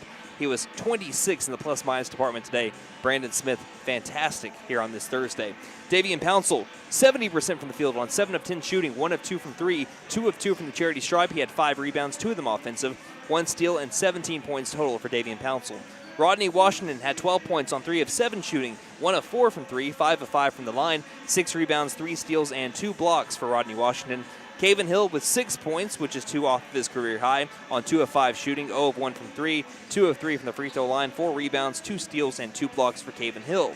Wesley Phillips, a new career high, 5 points on 2 of 3 shooting, 1 of 2 from the free throw line, 1 rebound that was offensive, and 1 block. Devion Bickham had 5 points on 1 of 4 shooting, 3 of 6 from the charity stripe, 3 rebounds, 1 of them offensive, 3 steals for Devion Bickham, and 1 block. Case Patton had his first 3 varsity points on a 3-pointer. He went 1 of 4 from the field, 1 of 3 from 3, 2 rebounds, and that was it for Case Patton. For Cade French, 2 points on 0 of 1 shooting, but both those points coming from the free throw line where he was 2 of 4. Had 2 rebounds, both defensive, a steal and a block for Cade French.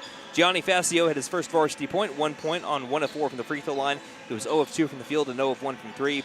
4 rebounds, 1 of those being offensive. Alex Dooney didn't have any points, but he had 3 rebounds. And Klein went 0 of 1 from the field. That was a 3-point attempt. Also had an offensive rebound in there as well. That's it for the individual scoring. Now for the team stats. McAlester was 27 of 54 from the field, good for 50%, 13% better than the Duncan Demons, who shot 65 shots. That was 11 more than McAlester, 24 of 65 from the field. For the 3-point attempts, McAlester is 45% from 3 on 9 of 20. Duncan just 2 of 13 for 15%. We had a lot of free throws in this game as we had over 40, I think close to over 50. No, it was close to 50. It looked like it ended up being a final total of 48 free throws. McAlester was 16 of 26 from the free throw line for 62%. Duncan 11 of 19 for 58%. I had it wrong, 44 free throws for both teams combined. McAlester ended up with 36 total rebounds. The Duncan Demons with 34. McAlester had 11 offensive rebounds. Duncan had 14, but McAlester had 5 more defensive rebounds. There was a combined, get this, 38 fouls in this game, 23 by Duncan, 15 by McAlester.